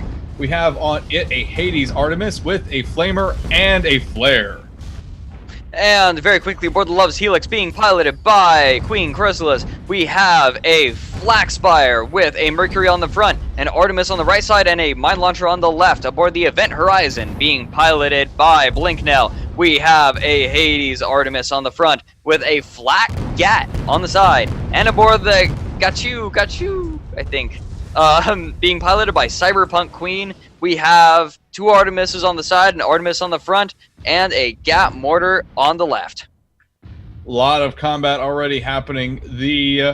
I believe it was the Fozzie the Swedish went down first. He has just spawned back in. The Gatito is sitting very low right now, rising back up to join Love's Helix and the Event Horizon. The Onslow is taking an immense amount of fire from the Event Horizon. Gat continuously breaking down the outer hull. Flak shots coming in, missing though ever so slightly. The Event Horizon needs to slow down the Onslow so those flak shots can hit properly. Birthday Cake though, swinging in on Love's Helix, trying to distract them from killing their brother ship. Yep, Love's Helix bursting through the clouds, bringing out that Merc. Where's the armor break? Balloon goes down, actually, to the flak. Birthday Cake, though, coming in hard, like you said, and there's nobody to stop the Birthday Cake. The Event Horizon not quite facing him. Armor goes down. Hull's taking damage. This may be it for Love's Helix. It has no defense. Gat goes down. Quick couple of taps on the hull. Does it. That Banshee fire, combined with those Gat rounds, just immensely destructive on the lightly armored Spire. There was nothing it could do but lose its engines and lose its outer hull as that accurate fire from the Birthday Cake was coming in. Yeah, absolutely. Fozzie the Swedish going down on the got it too. Gat going down. Where's the flamethrower? There it is. Going in for the ram. Will the armor get broken? There it is. Here's the ram. Balloon is knocked down with the ram. Flamethrower doing a fair bit of hull damage. Still down. Gat being forced to try to finish the job, and there it is. As great of a ram as that was, I think Fozzie the Swedish did aim a little too high. He hit the balloon instead of the hull. If he had hit the hull, flak! Fozzie the Swedish, flak shots coming down on it. My God. Love's Helix is just drawing Fozzie the Swedish backwards while it rips it to shreds. Flak shot comes in and finishes it off. That is the kill potential of a Spire. Yeah. If it is in that perfect range and you are not focusing it, it is going to rip you apart, especially because of the Mercury that shreds armor so easily. And now he's got a nice, easy shot on the Birthday Cake. Birthday Cake is in a spot of trouble right now, trying to use those. Is that on Merc's side or not? It's not turned the proper direction to use those Mercs, sadly. It's on its short range side. It needs to get out of this situation into cover, which I think is what Cullen is trying to do right now. Now, right now, he's just trying to get behind this big rock for cover, and he's going to be able to make it. but he's got to wait for his allies, and he's got to survive because right now, okay, the Event Horizon isn't going in for it. Love's Helix has him locked down, but he's eating damage from the Onslow. The Onslow is trying to disable Love's Helix as best it can before those big guns turn towards it. The Flak Cannon is the gun that's been disabled on the Love's Helix by the Onslow. Great firing there. But Onslow is now in a 3v1 scenario with the Gatitude and the Event Horizon all pointing at it along with the Love's Helix. Not the correct situation it wants to be in. It's losing outer hull. Permahull break could mean death for it. Love's Helix has the Flak Cannon available now. We're seeing flak shots start to come in. None of them were landed. There it is. There's the Flak Cannon land. Yeah, Great she kill. goes down hard. I realized I keep calling these ships he when they should be called she, because ships are usually women. Like I have no idea. Really? It's considered bad luck to name a ship after a man. Armor goes down on the Love's Helix. Birthday Cake looking for the kill. Banshee should be in range. Throws out Tar along with the Cloud. Gonna make it difficult to follow. Love's Helix actually got hit by a mine on their balloon, knocking them downwards. Great mine hit. Yep, Birthday Cake loading up those Artemite into the engines. If they can just finish off those engines, Love's Helix is gonna be stuck completely. Birthday Cake, like, I've seen this before. We saw this just a couple minutes earlier. Birthday Cake going hard on the Love's Helix. In the meantime, Event Horizon getting stomped on by the Fozzie. Looks like the Gatitude is still trying to drop that Artemis fire on the Birthday Cake. Birthday Cake is trying to ignore it as best they can, keeping their engine together. They're putting kerosene in their engines to try and get back to the Love's Helix. But Love's Helix has seen this coming. Flak shots are starting to land on the Birthday Cake. This could cause some issues, but they're within arming time. Yep, FYI, it is a 3v3, so this is the 7 kills. Already, blue team has 4. Armor goes down on the Love's Helix. This could be a 4 kills apiece very quickly. No, the Birthday Cake, it lost its balloon. Not going to be able to stay up. Mines coming out from the Spire, lands in the balloon. Not what they want to happen. And Onslow is coming in, though, with that Artemis Hades and is just absolutely debilitating Love's Helix. Hades shots continuing to land very accurately. We're seeing Artemis shots land as well. Love's Helix has no permahull left to deal with. Burning Moonshine to try and get out of there. Tar as well. That's a bad idea, though. They just put it right in Hades' arc. The Love's Helix just flew straight into Hades' arc with the Onslow right behind it. In the meantime, the Gatitude is going up against the Fozzie, but the Fozzie's got the better of him. Armor is down. Ram doing some serious permahull. There's no balloon, so all those Rams are going straight into the hull. Gat gonna shred the armor once again, and that is it. 5-4 in favor of the red team. They were in a nasty position. Absolutely. Fozzie the Swedish had the Gatitude right up against the edge of the map. I'm checking just to be sure. Yeah, the edge of the map was right here. They had that junker right up against the trade winds, so it could not go anywhere. It couldn't maneuver. They were essentially a sitting duck, ready for the harvest. We really like that cliche, don't we? Sitting duck. Kind of. Yeah. Kind of got to think about it. That's another thing that's dealt with in politics in the English language is cliches. For better or worse. Love's Helix is set up really well right now. I'm sorry, I didn't hear you, Rob. I'm sorry. I was trying to make a new one. Don't slice your cake before it's baked. Whoa!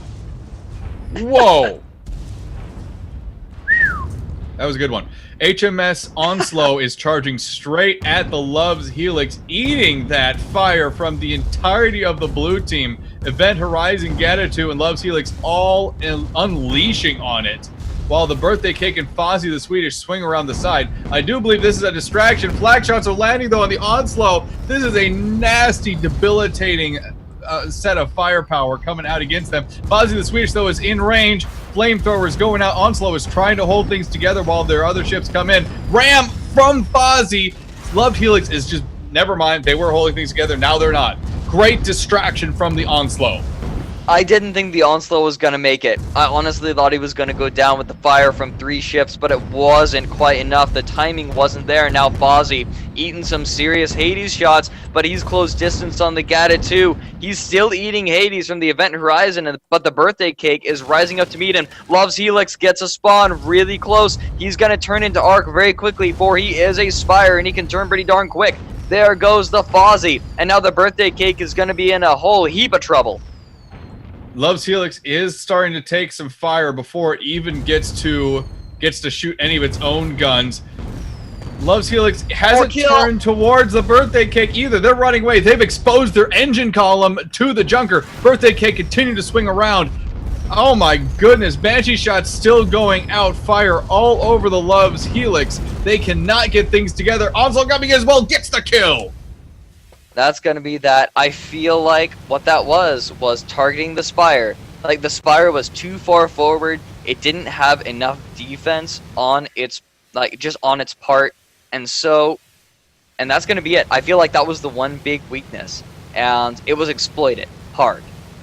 I love the later on there, the distraction by the HMS Onslow to fly straight forward to look like it was simply saying, I'm just going to charge.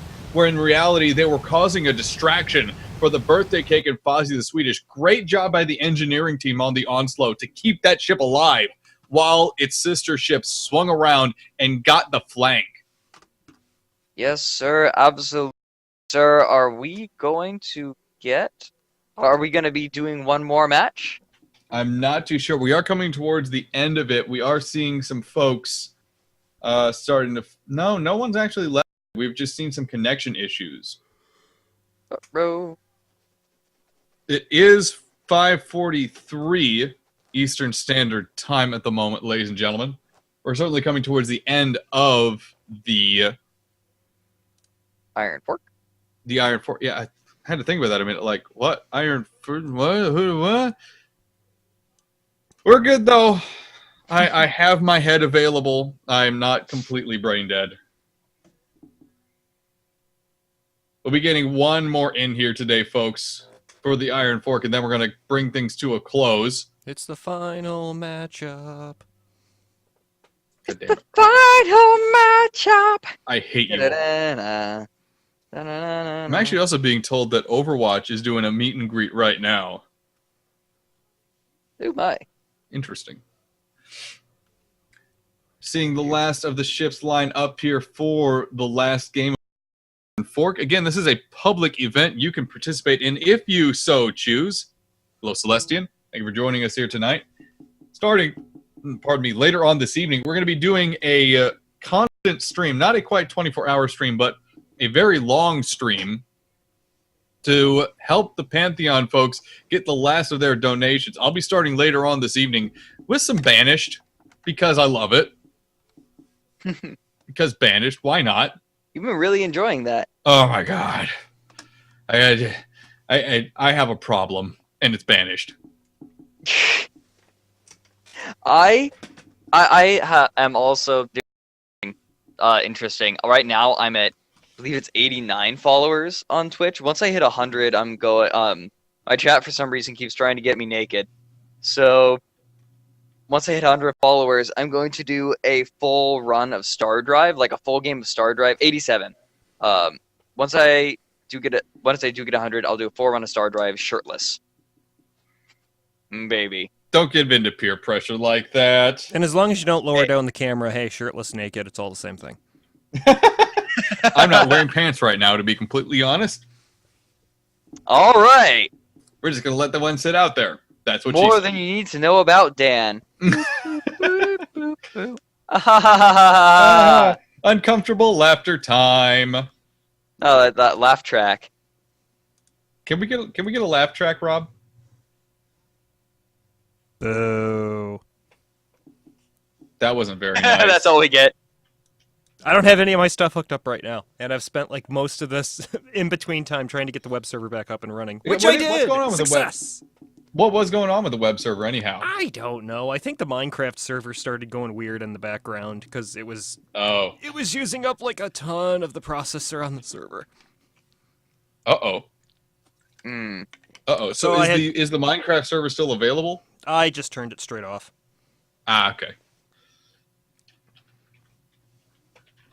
All right. With that being said, Also, that being said, we Suter are- has a good saying in chat, if you noticed it. if first you don't succeed, redefine success. The. Oh, Sounds like something Cave Johnson would say. Cave Johnson, we're done. Dave here. Johnson here. Love that man. Just saying. You'll know when the test begins. Still waiting for Fortunately, people we have to a new ready up test here. lined up. Fighting an army of mantis men. Pick up a rifle and follow the green line. You'll know when the test starts.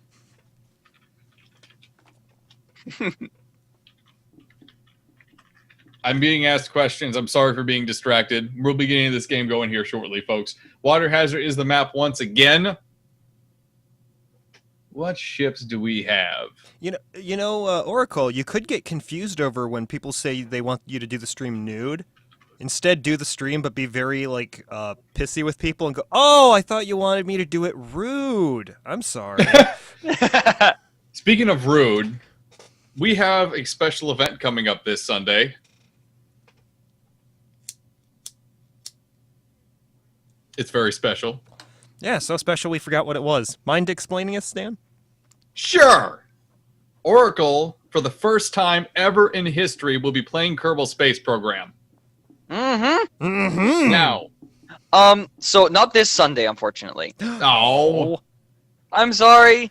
I'm actually going. So I'm going back to Beaverton because my microphone is in Beaverton and picking it up so I can use it Oh. from this point on. Yeah. Yeah, I'm not going to be streaming this weekend because I'm picking up my microphone.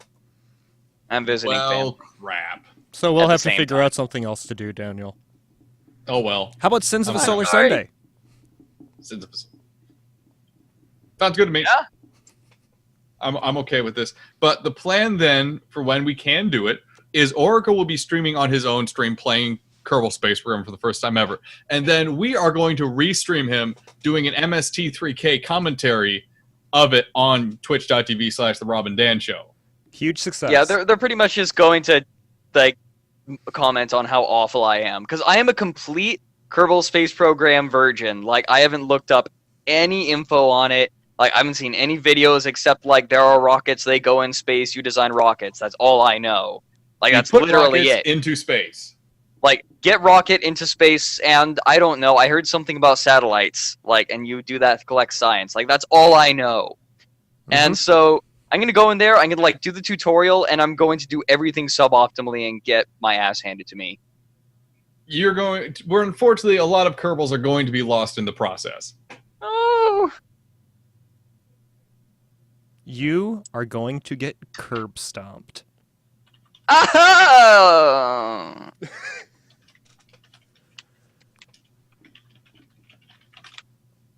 Unfortunately, one thing that we have to deal with is when we're putting our URL in chat, we have to put spaces between Twitch TV, the / and the actual username for our channel. Come on, Muse. Fix some stuff. I have no idea why that is either. No one else has to do that. Well, and I am having an intimate conversation about Cyberpunk Queen, except not really. I love Okay. Cyberpunk. I'm going to go on the record saying I absolutely love Cyberpunk. I think it's a great, it's sort of a great subgenre of science fiction. Fair point. I could disagree go with you. on and on about it. I'm not too much of a fan, to be honest.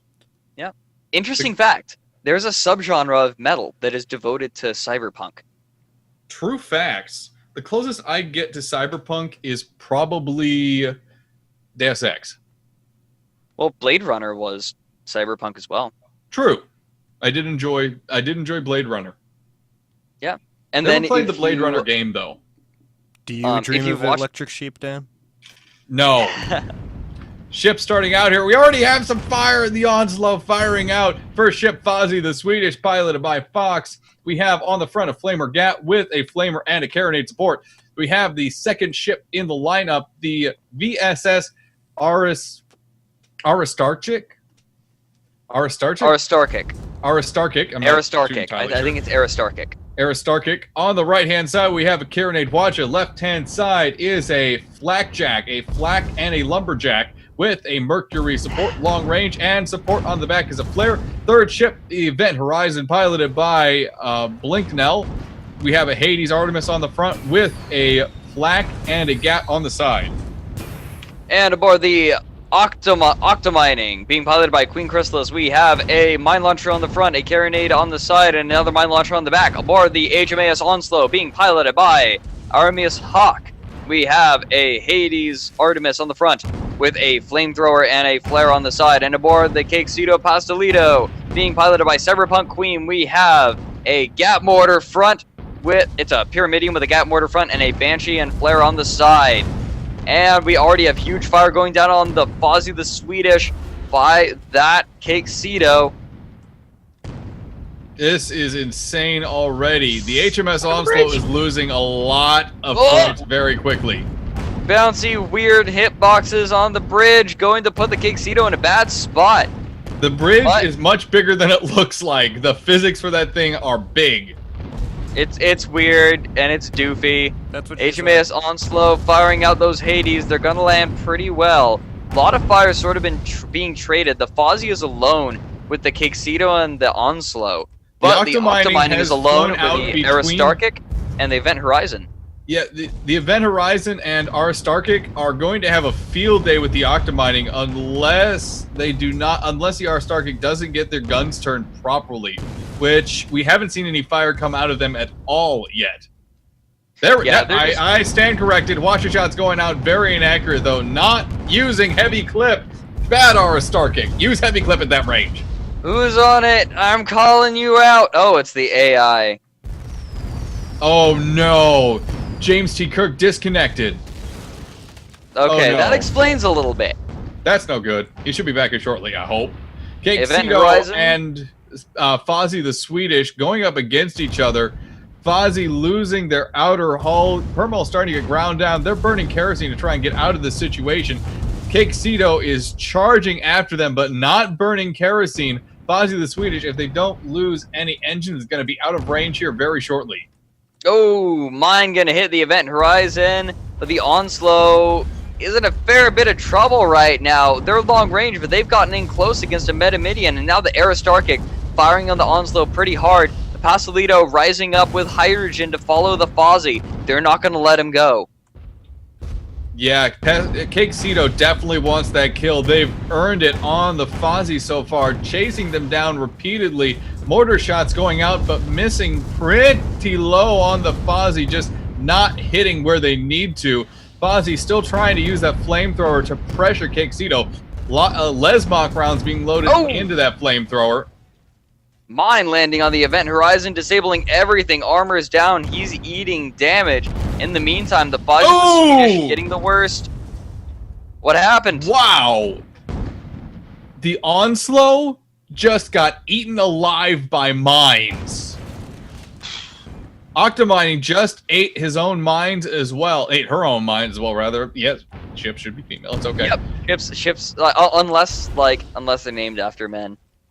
You assume it's a woman, I think. Like Cakesito is sitting pretty dead in the water now, burning their engines, trying to do something to dodge these shots. A lot of pressure coming in from Fozzie the Swedish, though. That flamethrower dealing a lot of damage. Fozzie the Swedish also burning kerosene repeatedly to stay well within range of Cakesito no matter where they go. Oof, lots of permahull coming down. Like, even though it's just a flamer and Gat, those two together do a fair bit of damage, and the disable from the flamethrower is strong. Ram gonna take the armor down again, and there's nothing to help him. The Cakesito is all alone, and he's gonna get burnt down to cinders. There's nothing that the crew of the Cakesito can do.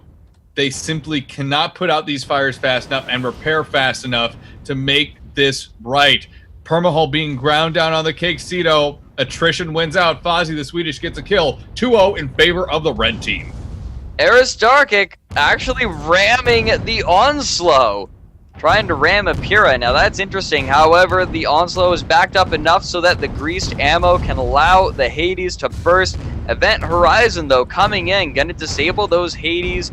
Hopefully. Oh, no, that's it. That's a Hades. I believe that's a Hades Artemis. Too many ships to be able to remember. That is an Artemis on there. Hopefully going to be able to disable that Hades. The Octomining coming around from behind. If they can land some good mines, they could stop this engagement on the Onslow. Aristarchic does get hit by a single mine from above. Doesn't do a ton, though. That one did a ton.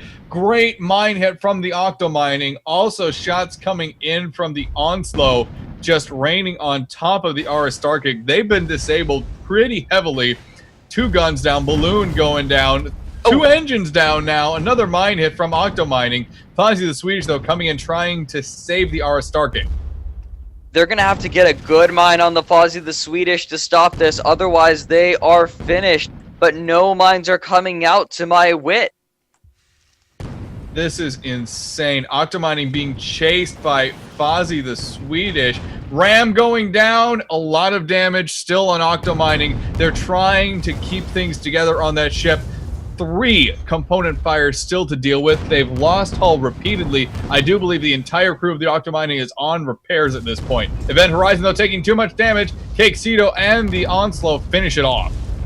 Octomining taking a lot of fire from multiple ships, but he was able to tank it and dodge it long enough for his allies to come in and save him, pick up a kill. Fozzie the Swedish in a bad way right now. The Aristarchic needs to get those guns in arc, but it doesn't have the setup to help in this particular situation. And now Tar going out, the Cakecido turning on the Fozzie. The Onslow gonna eat some serious fire right now while the Octomining takes care of the Aristarchic. We have a couple of individual engagements, but the Event Horizon is way out there. The blue team, if they can finish this up real quick, will be at a very strong in a very strong position and might be able to force a meat grind. Onslow just took a nasty lumberjack shot. Lumberjack and Flak gets the kill from the Aristarchic. They just ate a mine, though, on their engine column. 2 of their 3 engines, 1 of their 3 engines on fire, and they've lost their balloon. The Cakecido moving in on the Fozzie, but the Fozzie is going to be able to rise above this as he has all of his other problems because he's a strong, independent woman who don't need no man. Flamer coming out. Cakecido forced to just fly away. And the Octomining is left alone, 3v1. Octomining is in a big pot of trouble now. Aristarchic taking some shots against it, but Event Horizon swinging in from behind, and they're starting to land Hades shots on the engine column of the Octomining. That's not where a squid wants to be taking damage. No, absolutely. Fire coming down. Event Horizon might be getting a little bit too close for the arming time here. Still in the arming time. Balloons getting hit. And it's burning.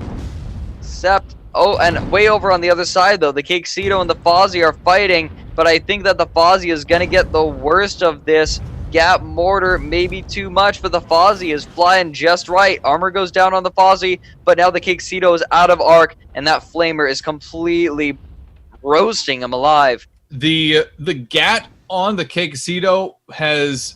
they just were able to put it out. They were just able to extinguish it. It wasn't chem sprayed, so it wasn't protected from that fire damage. They just got an extinguisher on it at the last moment. Aristarchic eating a fair bit of damage from the Onslow and coming in here. Armor is down. They're whacking it. They're trying to bring it back up. But the Onslow isn't able to keep that beat on him. He's got to move away. The Flamer's on him. But the Event Horizon's going to be turning on him in short order. The Octomining just being as obnoxious as possible right now. But none of these mines are really... They're not getting enough mine hits to really justify this right now. They're got to get in there. They're not focusing their mine power. HMAS Onslow focusing its fire on the Aristarchic, able to get its permahull pretty low before its outer hull came back up. They're going in for a quick ram hit. They're inside arming time. Mine hit on both the Onslow and the Aristarchic. Set some fires, but because Aristarchic threw up bumpers, they took nearly no actual damage from that mine. Is that really how it works? Bumpers reduce impact damage, which I do believe is all the mines actually do. Oh, interesting. save But them, there though. goes. They take a dip in the pool, and they go down for the second point for the blue team of this game. Still, took him a good long while, and the Cakecedo is stuck alone with a Fozzie. These guys have been duking it out for a while now, and now they're stuck against the wall of this big cliff face. I think Fozzie has the advantage here. They're going to start loading up that gat. There's that flamethrower. Armor goes down. They just keep burning that armor away over and over. Fozzie's Octomining, quickly going to though. be in a 2v1 scenario as Octomining is coming in, but they're actually eating Hades fire, long-range Hades fire from the Event Horizon. That's impressive. Yeah, I'm I can't surprised believe any of they're those landed. Cakecedo is about to eat it here as attrition damage, once again Oh. grinding them down along with a gentle nose cone bump. They go down 4-2 in favor of the red team. And now Fozzie the Swedish running away from the Octomining into the arms of the Event Horizon. Gonna be trying to get the HMAS Onslow off of him, because he's eating a lot of permahull damage right now. Octomining is going to be in a nasty way here. They're going to use their speed to get out of the situation, though. Taking some shots on the engine column, but all engines are available for the Octomining. Swinging around the far side of the Aristarchic. They've lost Outer Hull a few times here. Outer Hull goes down again, but they drop Tar to try and break the spot. Man, if that black shot had landed, that would have been a kill with the Octomining being forced away by that flamethrower and, you know, all those guns. Lots of guns. Get away, armor goes down, engines are not looking good. He needs Fozzie to the get Pyrrha. out of here right now. Fozzie the Pyrrha tried his best to chase the Octomining, and they are succeeding in doing so, but they rammed straight into a mine left by Octomining to try and discourage anyone chasing them. And they have In to the pull out. meantime, the Onslow is engaging the Event Horizon. The Aristarchic gonna have a little bit of trouble landing any shots right now. They've got to turn their guns into arc. Aristarchic is being very slow at bringing any guns to bear. The Onslow is having a field Oh! day eating them alive. The Octomining chased down a little bit too hard. The Event Horizon coming in and sideswiping him. And now, again, we have the Cakecedo and the Fozzie duking it out. Last time, Fozzie came out on top, but Gat can't quite bring down the armor. The Fozzie has made the first pass, and now the Cakecedo is eating fire from the Event Horizon. HMAS Onslow is absolutely getting in the Aristarchic's face and making their lives a living hell. Great ram from them just now. They're in brawl range, just nudging and firing everything they possibly have on the Aristarchic. Outer Hull has gone down. Permahull is taking absolutely immense levels of chip damage from the HMAS Onslow, continually being bumped all over the place by the Pyramidion. Impact bumpers are up on the Galleon, however, reducing the amount of damage that they're actually taking. Onslow loses their outer hull. They're actually taking permahull damage as well at this point. Those bumps doing almost nothing for the Onslow, only damaging itself. Aristarchic, though, not quite able to get its guns going. Onslow having trouble keeping that bead. Where are those engines? Are they down? They're just trying to keep that little bit of a distance. I think they want to burn away the armor and then go in for that last ram. In the meantime, on the other side of the map, the Event Horizon getting the better of the Pasolido. Yep, Aristarchic does finally go down. That's what they were going for. Cakecedo Pasolido goes down in that 2v1 situation. So each sort of 2v1 going in the favor of either team. We are at 6-3, though. All it will take is one more kill for the red team. They can pretty easily get this. They have two great Pyramidions on their side, while the Galleon hasn't had an opportunity to do too terribly much. They are certainly being a great distraction, and they're surviving a lot of firepower. One thing I would like to just touch on briefly is the amount of firepower that Galleon has absorbed during this game. It's taking so much effort by the blue team just to get a kill on the VSS Aristarchic. It's just taking so much effort. The Octomining almost took a bunch of damage from that, but he's going to be okay. The Aristarchic has got to get in here. he can close distance and tank it up just as he's been doing this whole game, they could finish this up pretty quick, but he's got a long way to fly. Cakecito Pastelito going in against the Event Horizon, it looks like, charging forward. Gats starting up here. Mortar fire as well. Way early, though. Event Horizon does not have hull break by any stretch of the imagination. HMAS Onslow joining them as the three blue ships converge on the Event Horizon. Event Horizon is racing away from them. I believe, yes, they are indeed burning kerosene right now. Fozzie the Swedish coming in against... Oh my goodness. Mine goes down. Hades coming in on the Event Horizon. They want that kill. If they can get the kill, it'll be a 2v3 situation. The Aristarchic still trying to come in here. Guns are not in arc. He wants to get in close. Event Horizon pops star to try and keep himself alive. Octomining, trying to poop out a mine. Is it going to come out? No, it's not. And he's going to be forced to jump away here. Event Horizon still being chased down, but the Cakecito eating some serious watcha. One turning engine goes down, and the port side guns go down. But other than that, he's not going to be affected a whole lot. They need something a little bit more, like the Fozzie the Swedish coming in hard with that Gatling. Our Aristarchic just ate a nasty mine. It's thrown them off course just a little bit and caused some fire issues. Not too terribly much damage landing, though. Ram on the Cakecito! One more nudge will do it! There it is! Flamethrower finishes off the kill. Red team getting a nice win there. Oh, no wonder the Aristarchic wouldn't die. Balana was on the hull. Expert engineering. As well as those bumpers, saving the Aristarchic from a lot of damage. Congratulations to Fox, Jacob, and Blinkenell for getting the win there. That's the last game for today's Iron Fork of Friday. We do it every single Friday starting at 4 p.m. EST. You can join in as well in-game if you have Guns of Icarus. It's a public open match. You can find it by surfing the listings of matches. It's called the Iron Fork of Friday. Thank you for joining us tonight, everyone. Oracle, thank you for joining us as well. Appreciate you being here. Yeah, thank you very much. It's always a pleasure. For Rob, I have been Dan. For Dan, I have been Rob. We'll be back later tonight to start up that constant stream for Pantheon Rise the Fallen. Good night now.